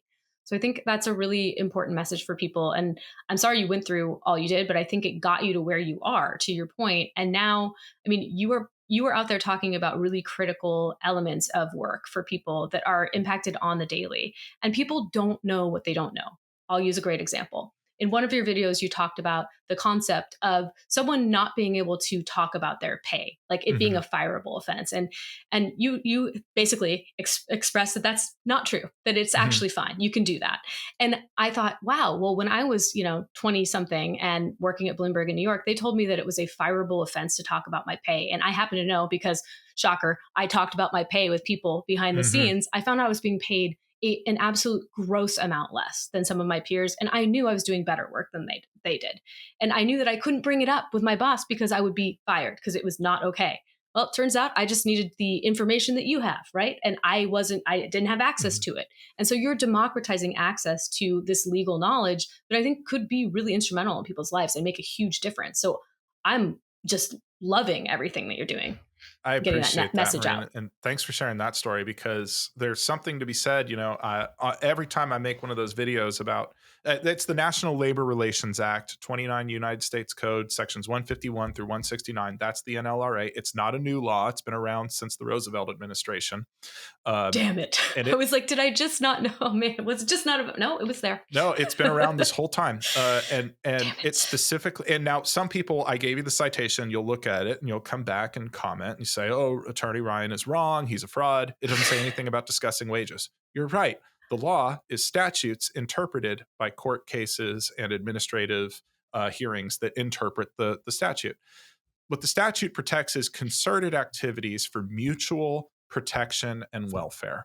Workers have a right to concerted activities. Basically, you're allowed to work together to make sure everyone has good work conditions. And the National Mm, Labor Relations Board has consistently found that non disruptive discussions of wages count as a mm. concerted activity. Non-disruptive. You can't go hack HR and publish everyone's salaries for everyone to see. You can't grab a megaphone and go up and down the aisles and go, "We're all underpaid. Fuck this place." There's a right. It's Burn about it how you do it. down. Yeah. But your story It's an art. is fantastic because what I've seen bosses do, and I've had cases where I've represented people fired for this. They would accuse my client saying, "You're creating a hostile work environment." First of all, Huh. that's not what a hostile work For talking environment about is. pay? I was We're like, talking isn't about that pay. not that? You're going to Yeah, make people feel bad. You're going to make underperformers feel that they're entitled to something they haven't Mhm. earned yet, or you're just creating a toxic workplace. Bullshit. It's bullshit. Yeah. What they Calling don't bullshit want on is they that. don't want the women to know that they're being paid less than men. They don't want the Mhm. older employees to know that the new hires are getting paid as much as them with less Mhm. responsibility. They Oh don't my want the god. person who just came back from disability leave knowing that they're not getting paid the same. The That's wrath. and Mhm. people can disagree with me. I'm happy to hear a counter argument that makes sense. If you just come at me with a bunch of Fox News talking points, you're not going to get very far. But give me a real reason, a no bullshit reason people shouldn't have an awareness of what the pay is for their role. If you Right. have a really if Brad is genuinely more educated, more experienced, getting better results than Maureen is, then by all Mhm. means pay Brad more. Pay But Brad if more. Brad and Maureen are exactly equal, they've got the same Mhm. numbers, the same territory, same education, there's no need for Brad to be getting 25% more. And that's not saying Mhm. fuck Brad. That's not what I'm No. saying. I'm saying, company, give Maureen what she's worth. Exactly. Or And watch your and walk because that's yeah, what'll and happen one too. more point that I'd love to finish if you don't mind is I don't like this unfair, like, oh, Maureen should have negotiated better. That's on Oh, her. I She hate didn't that. negotiate. That's the talking point Mhm. I see all the time. They say, well, women don't negotiate. Oh, Give them a we can't win. chance. Let them discuss pay because how are you supposed to know what the market rate is if you're not talking to people? The first Mhm. step of a proper negotiation is preparation. Mhm. So if we're saying, "Oh, don't talk about your pay," "Oh, you should have negotiated better," you're saying advocate for yourself, but don't advocate for yourself. The discussion Exactly. of Both pay is sides of your mouth. essential. Yeah, Totally. I want to ask you about hostile work environment because it's come up a couple times in yeah. some of your answers. And I have to ask, riddle me this. Imagine you're a brand new employee Mhm, and you're starting remotely, as many of us are these days. And you open your company issued laptop mhm, and you decide you're going to go on Slack. And you start scrolling through Slack to kind of check out the culture, if you will. mhm. And as you're going through, you are met with a picture of a bare male ass in your Whoa. face on Slack. Who's Just ass? imagine. Who's ass? Well, it's unknown who the ass was. Not quite sure. But imagine you're looking at this and you're thinking to yourself, like, where the hell am I? What Mhm. company? How the hell does this person have a job? And you look and you click on the poster of that picture, and it is the co founder and the president of the organization that you have just joined Ugh. Why in is the 2023. ass on Slack? I don't understand. I am not your friend. I am not your frat bro. Mhm. Why am I looking at this on a piece of my company property in a public channel? This is 2023. How So is this still happening? I And like, think I saw it uh, and I I think thought, this well, I, sounds very specific, Maureen. Is there more yeah, details to this? Or you said hypothetically. this is a true story Mhm. from 2023 that yours truly experienced. And Wow. I was like, how am I supposed to thrive at this organization? Like, how am I supposed to get through this? I guess I'm going to go by Mo. Like, got to be one of the boys throwing back the brewskis, No, got to bro well, down or I'm going to go what down. message does Like, that send? When the co-founder is exactly. doing that, it basically says that anyone can do this. Right. That to me gives free license for everyone to show their butts if they. But first of all, Go to is that a HBO or hostile work environment? Uh, yes, that's my question. Is it? the answer is maybe leaning towards yes. I would need to know a little bit more Mm, about the situation because okay. what we look for in a hostile work environment is this is the legal definition severe pervasive conduct that is outrageous and creates an abusive atmosphere, just stripping the Mm, legalese away from it. Severe means so outrageous it has no place in civilized society. Pervasive mm, means it's happening repetitively. routinely. Now Yeah. the true hostile work environment cases, the ones where you can get six figures for a payout or seven figures, it's a combination of both. It's happening a lot and it's outrageous. Hmm. What's more common, though, from those, I call them higher value, but maybe higher damages is a more appropriate way of saying it. Mm. The more common is we saw a butt on the Slack. It happened one time. Yeah. We saw one Yeah. butt. Yeah. Is that a hostile work environment? Probably, probably. Uh, you know, if you're seeing a lot of butts, definitely. If it's a penis, then for sure. For sure. Yeah. Because penises and butts are not equal. They're not equal. Not One the is certainly same. Not the worse. same. Unsolicited, one's worse than the Yes, other. yes, yes. People can argue and say I'm wrong, but just argue it in front of a jury and tell me how it goes for you. A penis is worse than a butt. Yeah. Um, Let's see how that goes. I don't like it. Certainly, if you came I to don't my like it. office and said, Ryan, I can I sue for hostile work environment? On those facts alone, this is all hypothetical. I'm not giving legal They're advice. all hypothetical. On those Yes, of facts course. alone, I'd say no. I need you to All right. talk to HR. I always say, Yeah. hey, HR is not your friend. And that's true. They're not your friend. They're not your advocate. It's not HR's job to help you win a case against their employer. Right, That's right. crazy. That is Like the that is opposite of their it's job. cuckoo Mhm. bananas that people go to Yeah. HR and think that they're like your high school therapist or I something. know. That's I not their know. job. How does And this happen? It's mind-boggling. I think there's this sort of lovey-dovey, like, we're in charge of creating culture and inclusivity, Mm. which is what HR should Mhm. do. I think that's great. And so naturally people say, oh, they're in charge of culture and inclusivity. That means they're here to help me have a fulfilling work experience. And if something goes Yeah. wrong, they'll tell me how to handle it. Right, And right, right. I'm saying that is not their job. Their job is not to Mhm. help you beat the company.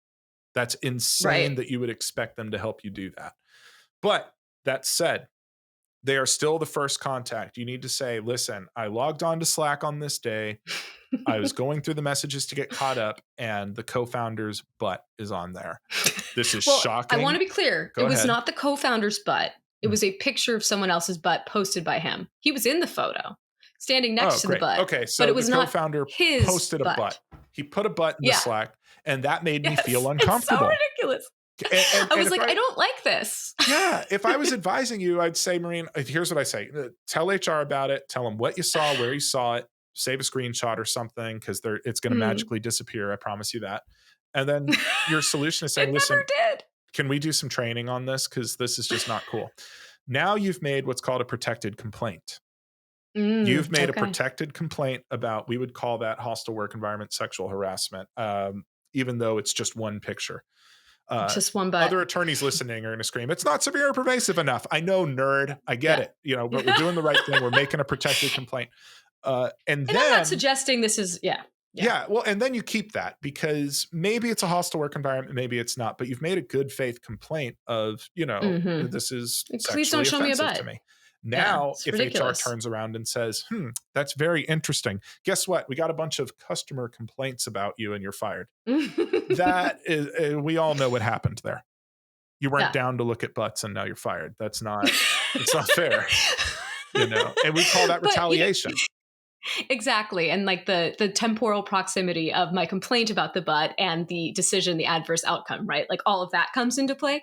But here's the thing, like if I'm a worker bee and Mhm. I see something like that and I raise a flag, right? My concern is certainly that I'm going to be on my way out. I'm going to somehow magically appear on that next RIF list, right? Mhm. Like I think there is that aspect of it. And I wonder like who at an organization, whose job is it to come out and say, because like I can imagine I was not the only person who Mhm. saw that and was like, this has no place in the workplace. Like this should objectively not be on my screen. Mhm. But I, as a new employee, didn't feel like I had the social or political capital in order to make that complaint safely. And I hear Mhm. what you're saying about like being technically protected against retaliation. But then there's also the aspect of like, what's my chance at actually moving through this organization? Like I need a job, I need money, unfortunately. So like what in those sorts of circumstances, like do you think that it's more incumbent on someone like, for example, within the HR capacity to say like, hey buddy, like maybe don't put this on, like this isn't your frat house? Like I Yeah, just I wonder about that. you bring up an awesome point, and I'm under no illusions when I say, "Hey, here's how you make a protected complaint." I always get a, "Oh, but what about?" or "You don't care about workers because you don't know how scary it is." Like I didn't say it's fun and easy. I didn't say No. that. I didn't say making protected complaints is a great way to enjoy your Thursday afternoon. I said it is protected. These are your legal Yeah, yeah, rights. So that if shit hits yeah. the fan, There's we can go difference. back to that evidence and get you paid. But you brought up Yeah. probably a more important question, which is whose job is it to stop this? Now, in the Mm. legal field, well, not in the legal field, legally speaking, there's something called a failure to prevent. failure to prevent harassment. It's Mm. actually a cause of Oh, action that we will interesting. allege in certain sexual harassment claims. So if I have a sexual harassment claim, just if I was going to show you the complaint that I file with the court, typically it'll say, let's say someone showed you pictures of their butts and, asked you out a bunch and then Sorry. sent you nasty text messages. Like it got bad. So we would Oh, have God. discrimination, sex Mhm. discrimination, because all sex harassment is by its definition also gender discrimination in some way. Mhm. So sexual discrimination, retaliation, hostile work environment harassment, quid pro quo sexual harassment, uh, and then we would include some kind of failure to prevent harassment claim. And what that claim says is, employer, you have an affirmative obligation to prevent harassment in the workplace. Here in California, we actually require sexual harassment training if you have at least 5 employees. You must conduct training, and the state actually provides a suggested curriculum for you to use and Mm. approved instructors. I happen to be one of the approved instructors, and I have a course I teach Oh, for this. really? Yeah. Oh, Um, wow. so they have an Cool. obligation to prevent it. So if you go to them and say, hey, what gives, guys, it actually becomes a cause of action. We say, HR, you knew this guy was an animal and he's showing his butt to people Mhm. or posting pictures of butts and doing Lord knows what. And you didn't do anything. You didn't Yeah. train him. You didn't counsel him. You didn't do any sexual harassment training. You didn't do anything. That becomes a failure to prevent. Now, whose Mm. job is it? I say it is the leader's job to create an atmosphere where people feel safe coming to you with concerns, Mhm. knowing that you are going to be fair, even if you don't like what you hear. That is a lot of responsibility. That is Mhm. a lot of responsibility because the average person, quite frankly speaking, the average everyday 50 percentile person is probably not equipped for that level of responsibility. That you Right. must make people feel safe, even if they're people you don't like. You're not going to like all your Right. employees. Right. You're not going to Pretty like sure I wouldn't have everybody. been liked if I said that. So, Yeah. And now someone who you don't particularly care for, who's new, is coming to you.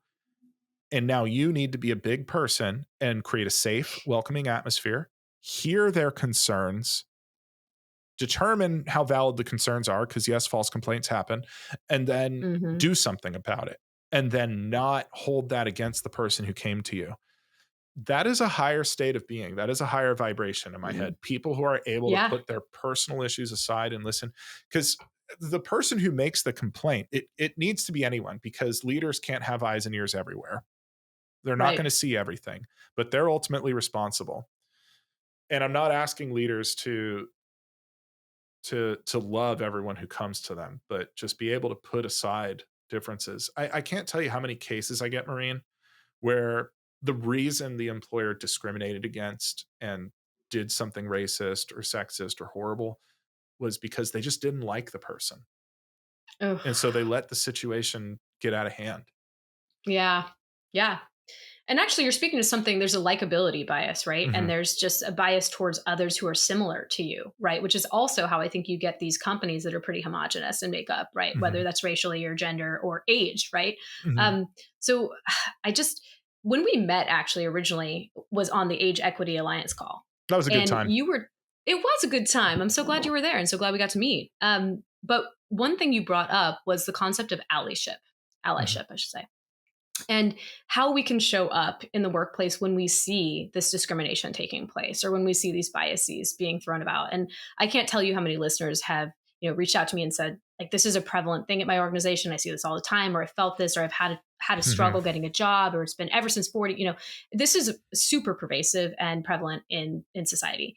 But how, when we see it, I want to ask you a twofold question. When we see it, and what can we do about it? And I want you to answer that for me, if you can, kind of similar to the last question, by sort of position at the company. Because I think if you have political capital, if you happen to be at the top of an organization and you Mhm. see it, you might be able to take a different route than someone who perhaps does not have as much of that. So Yeah. how do we be an ally? What can we do?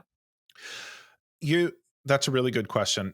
Just real quick, you said you wanted to do it by level in the organization. Like Ye- you want to say what yes. obligation you have at different levels. Well, let's go ahead and break it Well, how into do we three address it? levels Yeah. for ease of Cool. reference. We'll say entry level, middle management, and then top of the food chain. Does that sound good? Sounds perfect. Let's start from the top down, I think. Top of the food chain. You got to lead by example. When you become a leader in an organization, and a lot of people fail at this, when you become a leader in an organization, you lose the right to indulge in certain kinds of humor. You lose the right, this is my opinion, you lose the right to indulge in office gossip. You lose the right to denigrate anyone in your organization. You can express frustrations with systems and processes, but you are no longer allowed in my book of leadership to say, God damn it, Maureen just can't figure out how to put an attachment on her email. I'm so sick of that. You don't get to say Such a that anymore as a dinosaur. leader. Yeah. You don't get to say that. You get to say, hey, what can we do to make sure attachments don't get missed on these emails? What procedures can we implement? What training do we need? That's how you approach that problem. Not, oh, I'm so sick of the absent-minded women and dinosaurs in this office. You don't get to do that anymore. And I'm not saying as a leader you have to be a saint who's suddenly unburdened by bigotry and prejudice. I'm saying you have to put that shit aside, because every human has that. You could be the most blue hair, ultra liberal person. You have bigotry and bias in you somewhere. You do. All of us do. Humans kind of suck. Somewhere there's something. Yeah. It happens sometimes. So anyway, where does this go? At the top, first of all, you do not engage, you do not indulge, you do not add fuel to that fire. And at the top, your burden is highest. If you witness it, you need to stop it right away. If people are talking and saying horrible things like, oh my God, I keep using your name, I'm really beating you up today. Can you believe Maureen is pregnant again? Didn't she just take maternity leave like 5 minutes ago? Like, does this chick even work anymore? Leader, your job is to sit there and say, hey, that is not how this team functions. That is our teammate. She is living a life outside of this office, and that is okay. And if you have a problem with it, if it's making your job hard, talk to me and we'll discuss systems and procedures so that you're not burdened.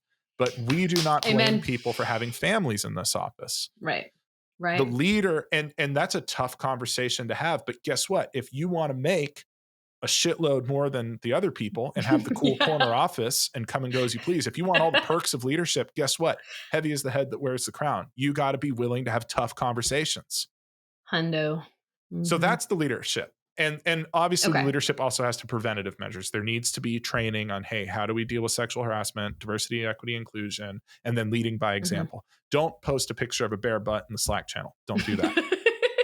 Common sense ain't common. Volume 8 billion, right? Middle management, things. Oh, actually, I don't even want to do that. Maureen, would you add anything to that? I think you've been in the field a lot. That's how I perceive the responsibility for the top level person. I think it's the highest. They have to be proactive, affirmative, and they actually have an obligation to confront. And when we talk about the lower two, I don't think there's an obligation to confront quite as much.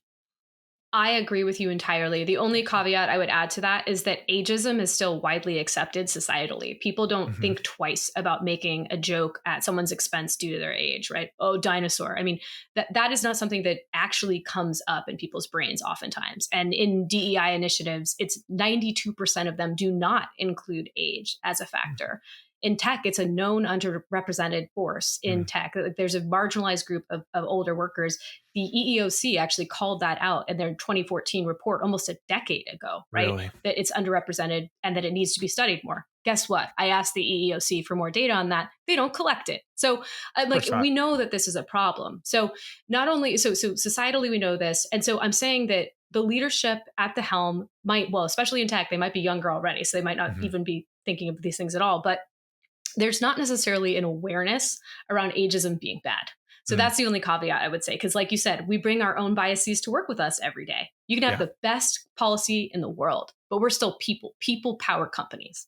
And so that leader, though I agree with you, he or she has an obligation to do the right thing. This might not even be on their radar. So that's the only caveat I'd say. If I use gendered language for that, I just want to quickly apologize. The reason for that is I tend to think of myself in that position because I'm the leader of so when I say he, I'm like weirdly talking about myself. Like what's my obligation? Well, and sadly in tech, it's usually a dude. So let's be honest. Let's call a spade a spade. We can be honest. Yeah, that's true. Yeah. But you brought up a good point. So one thing I want to say for the leader, you're not obligated to be a labor law expert. You don't have to be like, oh, I know that over 40 is a protected class. You don't have to know that. Yeah. All you have to know is in your organization, we do not tolerate denigrating each other. We don't tolerate Yes. personal Love attacks. that. We don't throw each other under the bus. We don't play the blame game. We are here about systems and processes. And and look, defective people happen. I can hear people screaming at the Yeah. car right now listening to this. Like, there are loser employees. There are. You know what you do with them? They're You bad employees freaking all fire ages. them. Yes, you fire them. Yes, You counsel exactly. them. You give them a Mhm, chance to be better unless it's something really bad. I've had one person mhm, who I had to fire because it was something really bad and I hated it. mm. I still cringe thinking about it. Ugh. And then I had another where it was a performance thing, but we gave him a shot and it was okay. And I think the world of that person. And it's okay. They just, it didn't work out. But be that as Yeah. it may, you don't have to be a legal expert. You just have to know what is and is not acceptable Mhm, and the mhm. way your team treats each other. Now, we go down the rung a level and the responsibility is going to get lifted a little bit. Now you're middle management. Yep. What is middle management? Mhm, Well, again, you're still a leader. So you still mhm. need to lead by example. I think there is an obligation to intervene, but a little lesser. If it's something lower stakes, I think middle management should intervene. If it's Yeah, really bad, they need to escalate it to the top person right away. I agree with you.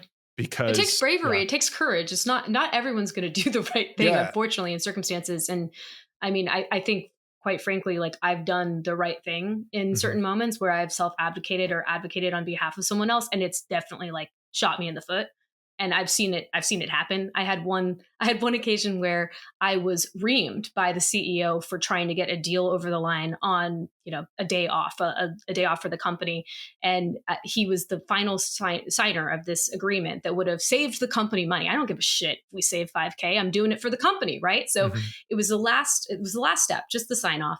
And he called me up and reamed me out for actually bothering him on his day off. And I was like, excuse me, you're the founder and CEO of a venture backed company.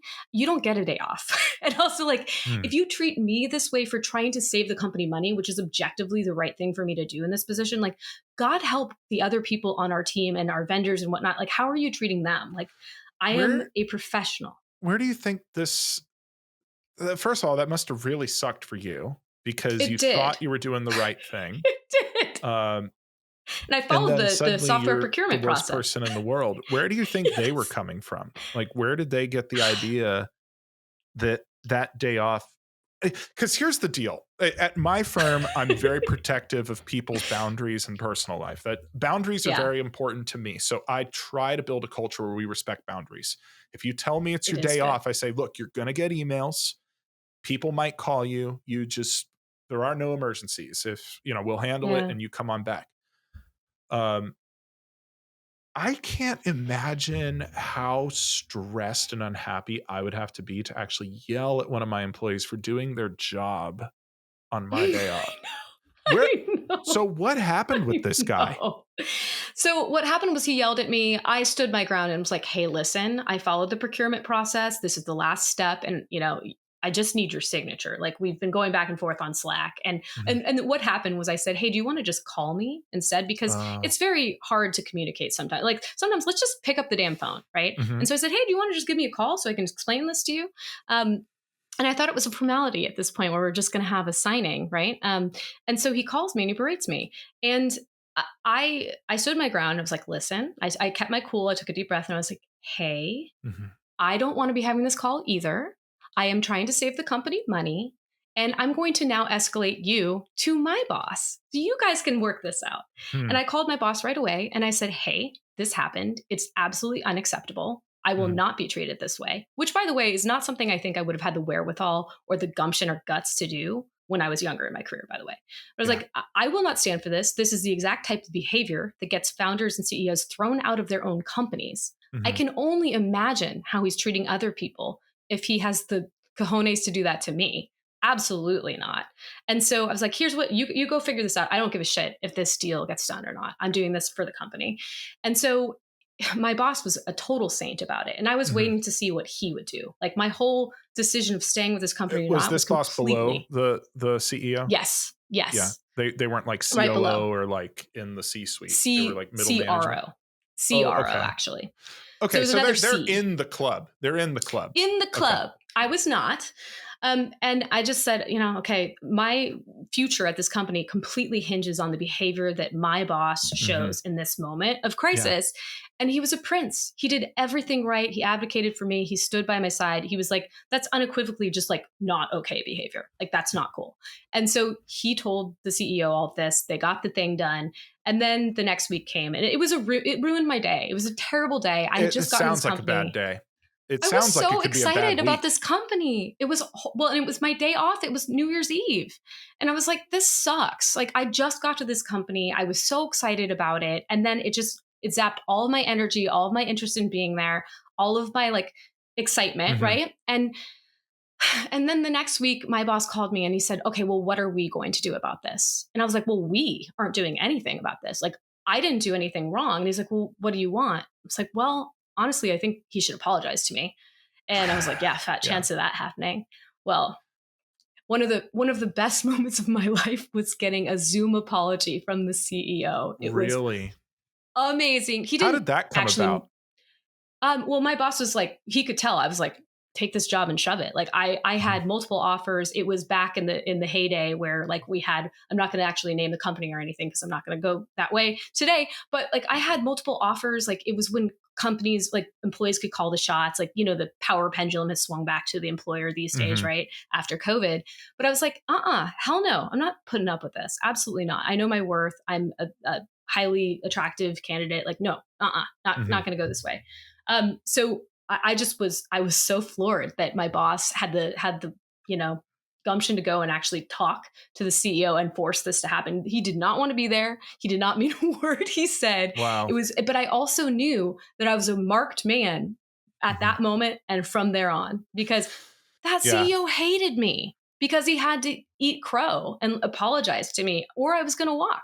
That's to me, that's a complete failure of leadership. Um, Yeah. Hmm. I He make wasn't quite 30 mistakes and and I he'd be handed apologize handed for millions them. of dollars. Yeah.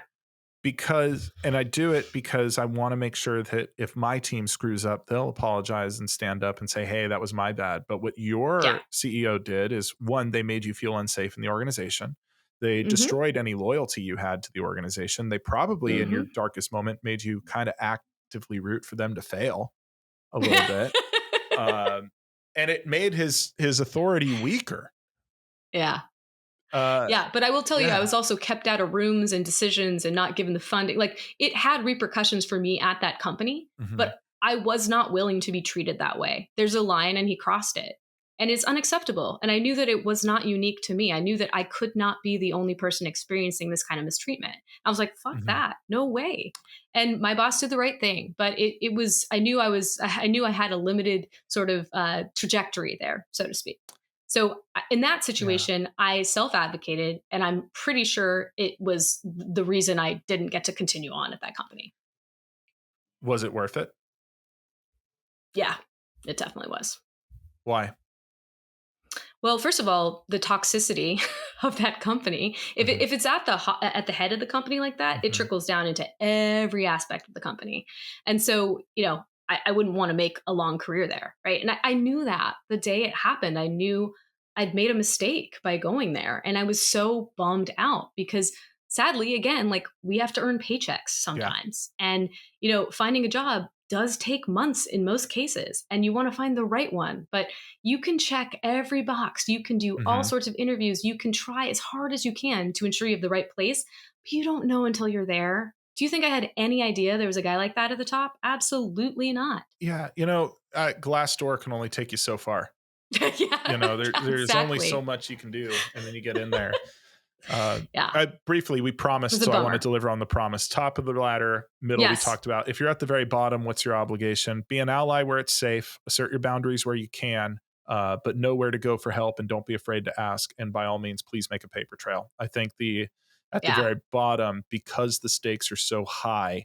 And look, there are some diehards will disagree with me, Maureen. They'll say that everyone should be some kind of super trooper like you were, and no, like right is right, and we Mm. don't tolerate racists and assholes. And it's like, yeah, but what happened to you is your career was a countdown started on your career.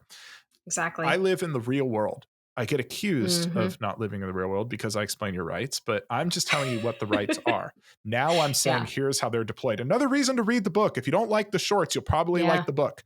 Uh, I don't put as much pressure on the lowest ranking person because even though they're making less money, that less money is much more fragile and a much more Yes. important aspect of their survival. The very person up top, they can lose that role and probably be fine for quite some time before they can't Exactly. eat anymore. It's a The stakes are privilege. so much lower.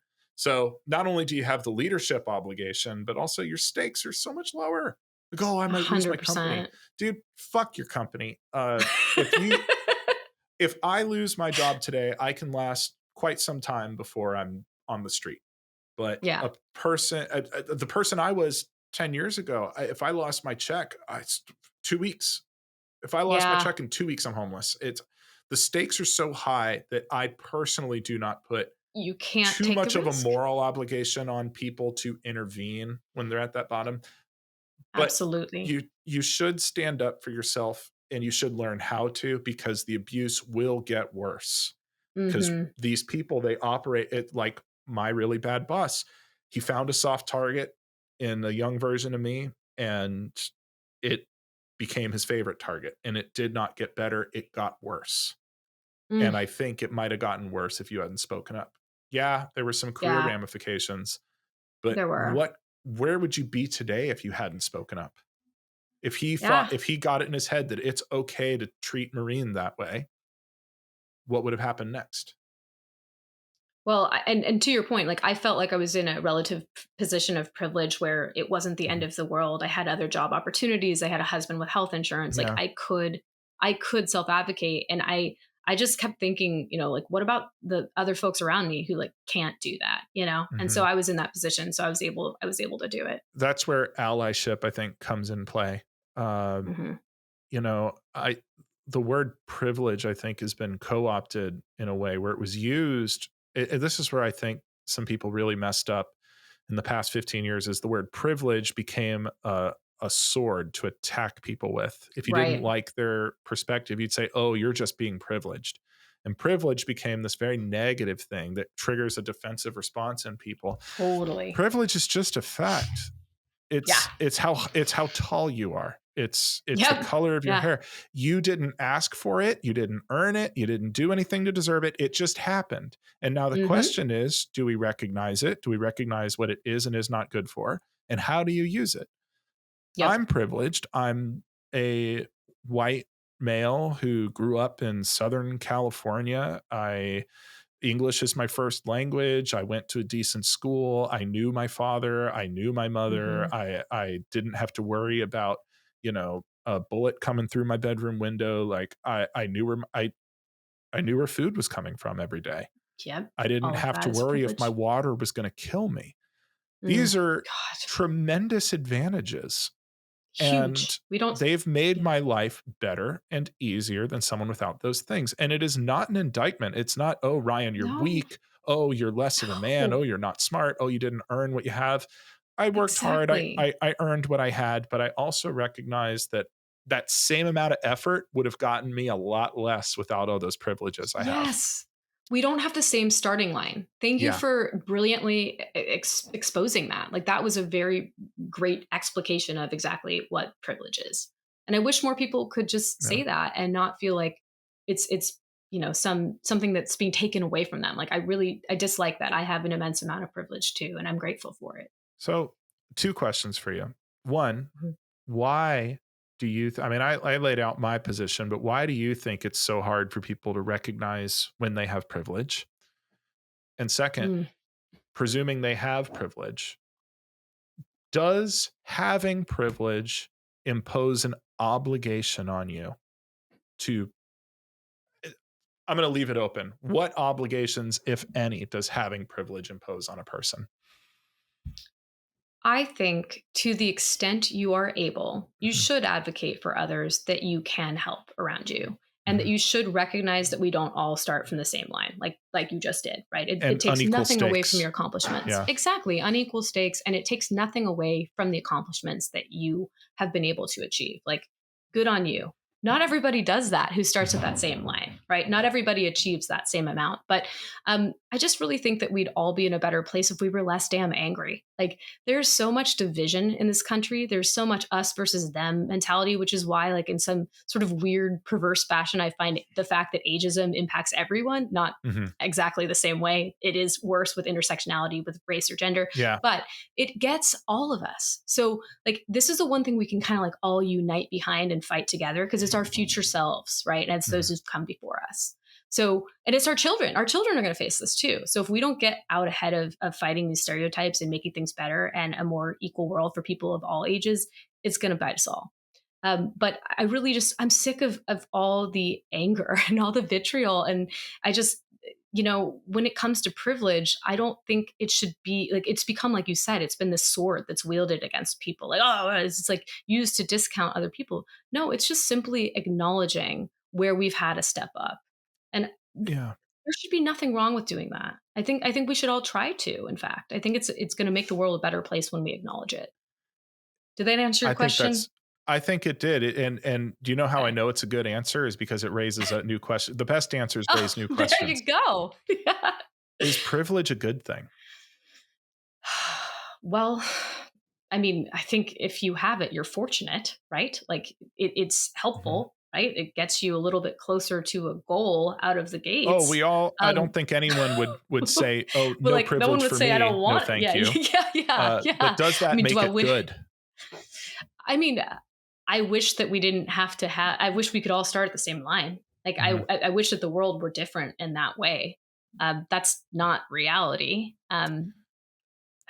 Diversity by So its nature is unequal, you know? yeah, A it desert is. is not equal to a forest, is not equal to snow, Right. is not equal to a mountain, is not equal to the ocean. Diversity is good. It creates a more robust ecosystem, Yeah. but the elements of diversity are fundamentally unequal depending on where you Right. are and what you're doing. It's true. Is privilege good? I think I can make the argument at risk of getting canceled that it is. I'm not, if we Okay. can imagine for a philosophical exercise, imagine a world with no privilege where everyone is truly equal. Fantastic. But we don't live in that world. So I'm going to put the Mm-mm. philosophical exercise aside. In the world we live in today, is privilege good? It depends on how you use it. I don't think it should be a sword used to cut people down and make them feel bad. Right. Your Hmm. opinion means nothing because you are privileged. I don't like that. But I Me like the neither. idea of, hey, you are born a white man in America.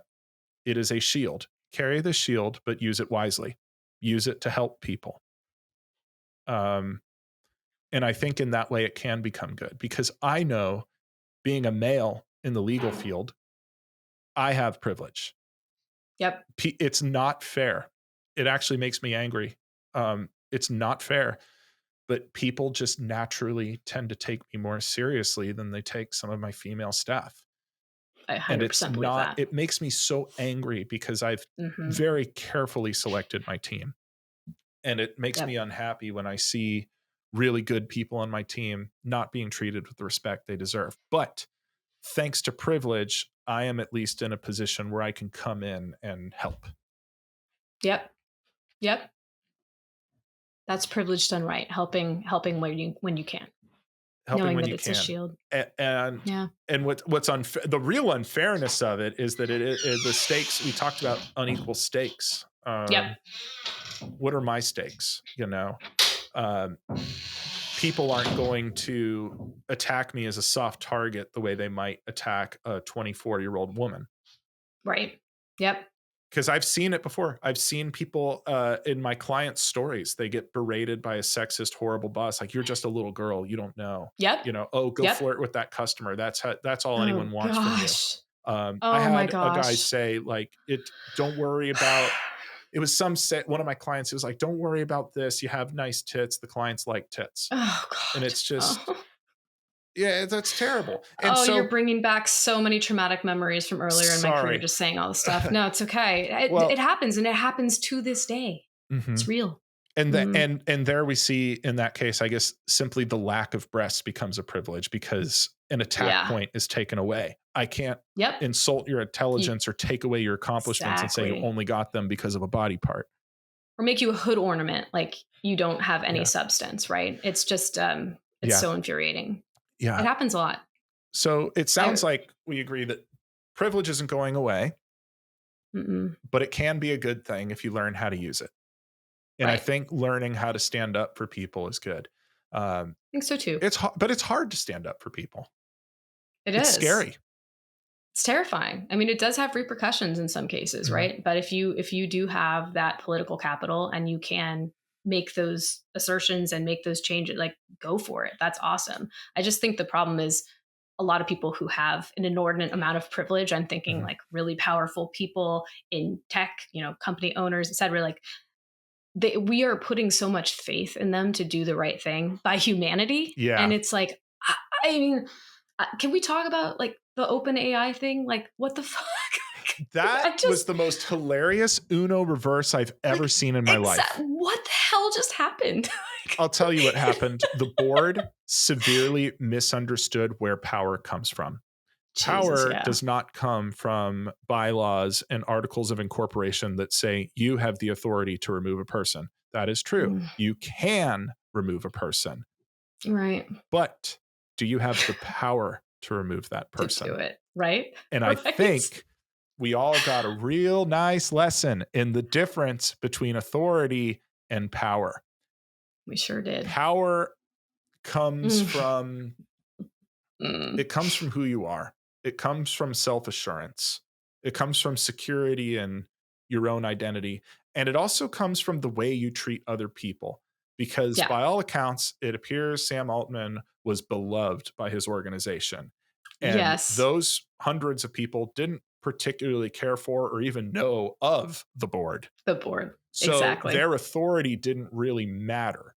And then No. what happened was they put this Staged a guy out, coup. and then wasn't it a petition? Like hundreds of these people were like, Yeah. "We, Yeah. you just took He away our petitioned CEO. them. You took away our Yeah. leader. Yeah, so we're going to go to Microsoft and build your competition. That's how we think Yep. about you Yep. guys." Yeah. And that Metallica, I think, has a piece of art that speaks very well to this moment. Oh, really? I'm not well versed in Metallica's art. I'm very Please, well please tell versed. me. Oh, Where please is your tell me. crown, King Nothing?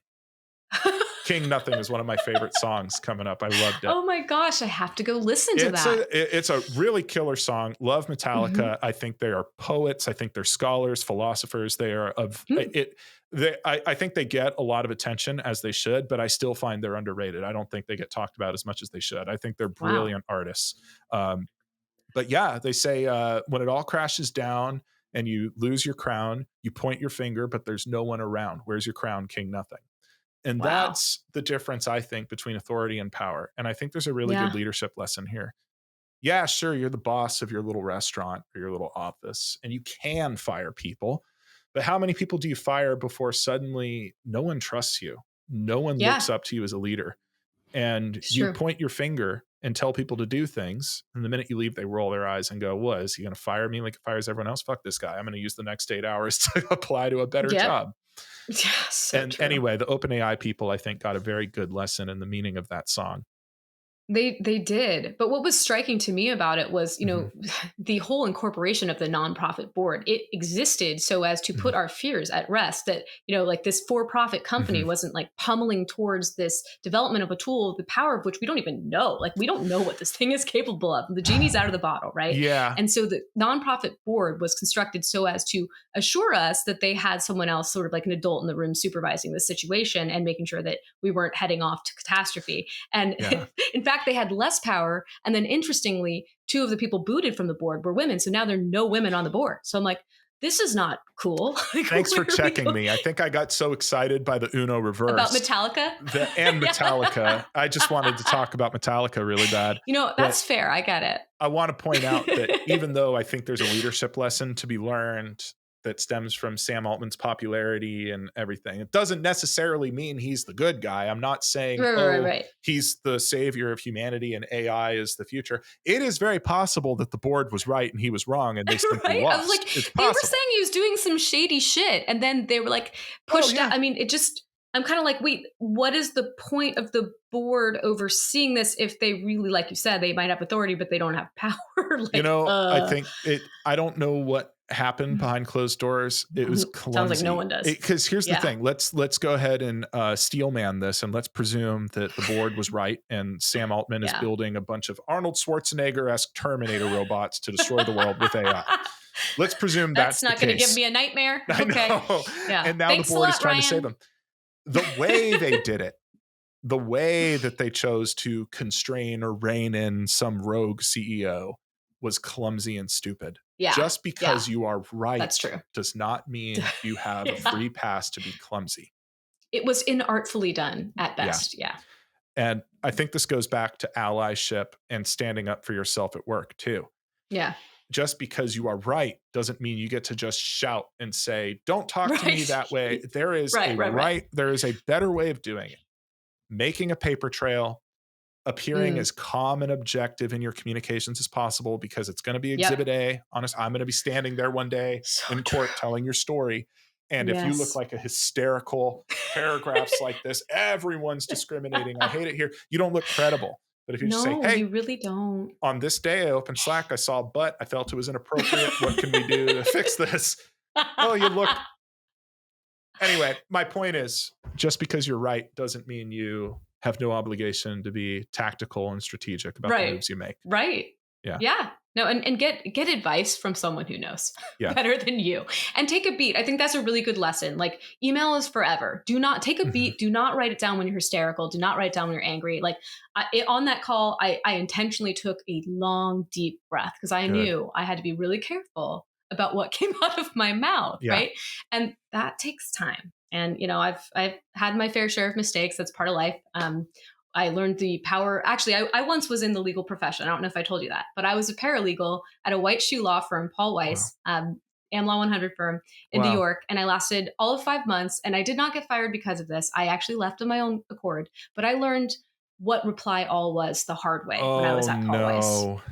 Yep. My dear friend and office mate, who sat like 3 feet from me, wrote an email to the entire paralegal class. And she said, does anyone have a Spanish-English dictionary? And I responded, up yours. Everybody. Why did you do that?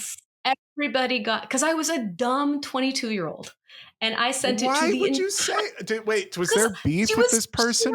No, she was my friend. My really good friend. She was sitting 3 feet. Was this like a joke? Yeah. Oh. It was a complete joke. I was like, oh yeah, the dictionary's up yours. I mean, the most mature thing ever. But I'm a 22-year-old idiot. Yeah, That's the toughest thing. Is explaining jokes, because well, it means it's a bad joke, so I guess I've just been told I shouldn't have revealed the story. Between you and your friend, it could be hilarious and fun, and it was until I saw the 2 line. I text my brother all the time, and I'll say, hey, I'll meet you at this, and he'll be like, oh, fuck off, and I'm like, that's funny, I guess that means he'll be there. Sweet. But, but you put that up in the serious context of a meeting with HR, right? I always tell people, I was like, no jokes land in a courtroom.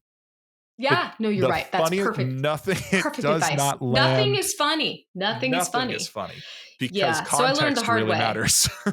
I learned the hard way. And so I remember, so this happened, and then I started getting the replies back from all my friends. What was the consequence of that? Oh my gosh. Well, so I realized my error when my friend was like, oh my God, like in the room with me, oh my God, Maureen, you just sent that to everyone. And then I started getting like, ha ha ha, email responses. And then I heard my name over the loudspeaker. Maureen Wiley, will you please report to so-and-so's office? And I was like, oh dear God, this is my last day. I'm getting fired. And I went up there with my tail between my legs, and I was like, I'm so sorry. And my boss was really nice. And she was like, hey, Maureen, yeah, I know you guys are friends. I know it was a joke. She's like, you can't write that in email. Nice shoes. And I was like, my God. I'm not fired. I was like, thank God I'm not fired. I'd like to think your shoes saved you. She had the pink slip. She was ready to go. And then you walked in, and those sneakers, they were just real crisp looking. And she thought, you know what? They were back in the day, Ryan. They were heels. They were stilettos. There we go. I probably couldn't walk in them, but she liked them, and it probably saved my job. Well, the important thing is you look sharp. Yeah, look sharp, dress for the job you want, not the job you have. Something like that. That old adage. Tech influencer, sage, thought leader. I think you're in a good spot now. That was very kind of you to say. Thank you.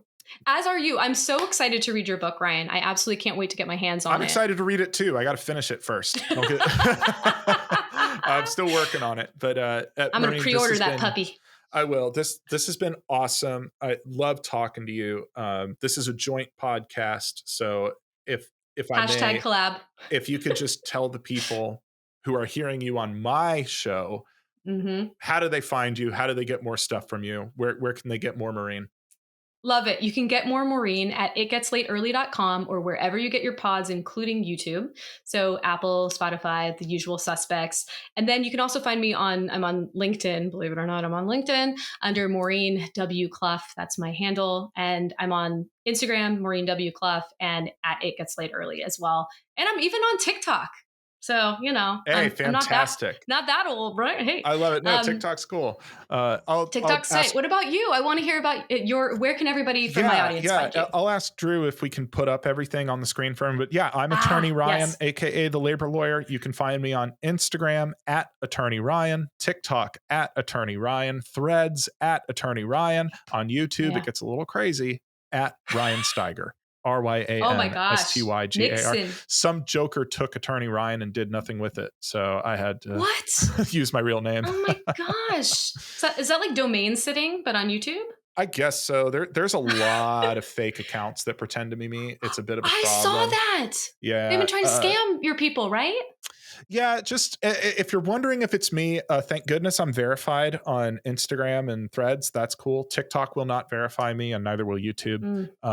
But anyway, the real Attorney Ryan has a lot of followers. The fake accounts don't. And then I never say, ooh, DM me on WhatsApp for an investment opportunity. That's not what I do. So, that's a sure sign you're not talking to the real Ryan. Sure sign. Yeah. All right. Hey, amazing. Maureen, this has been fantastic. Let's talk again soon. Thank you so much.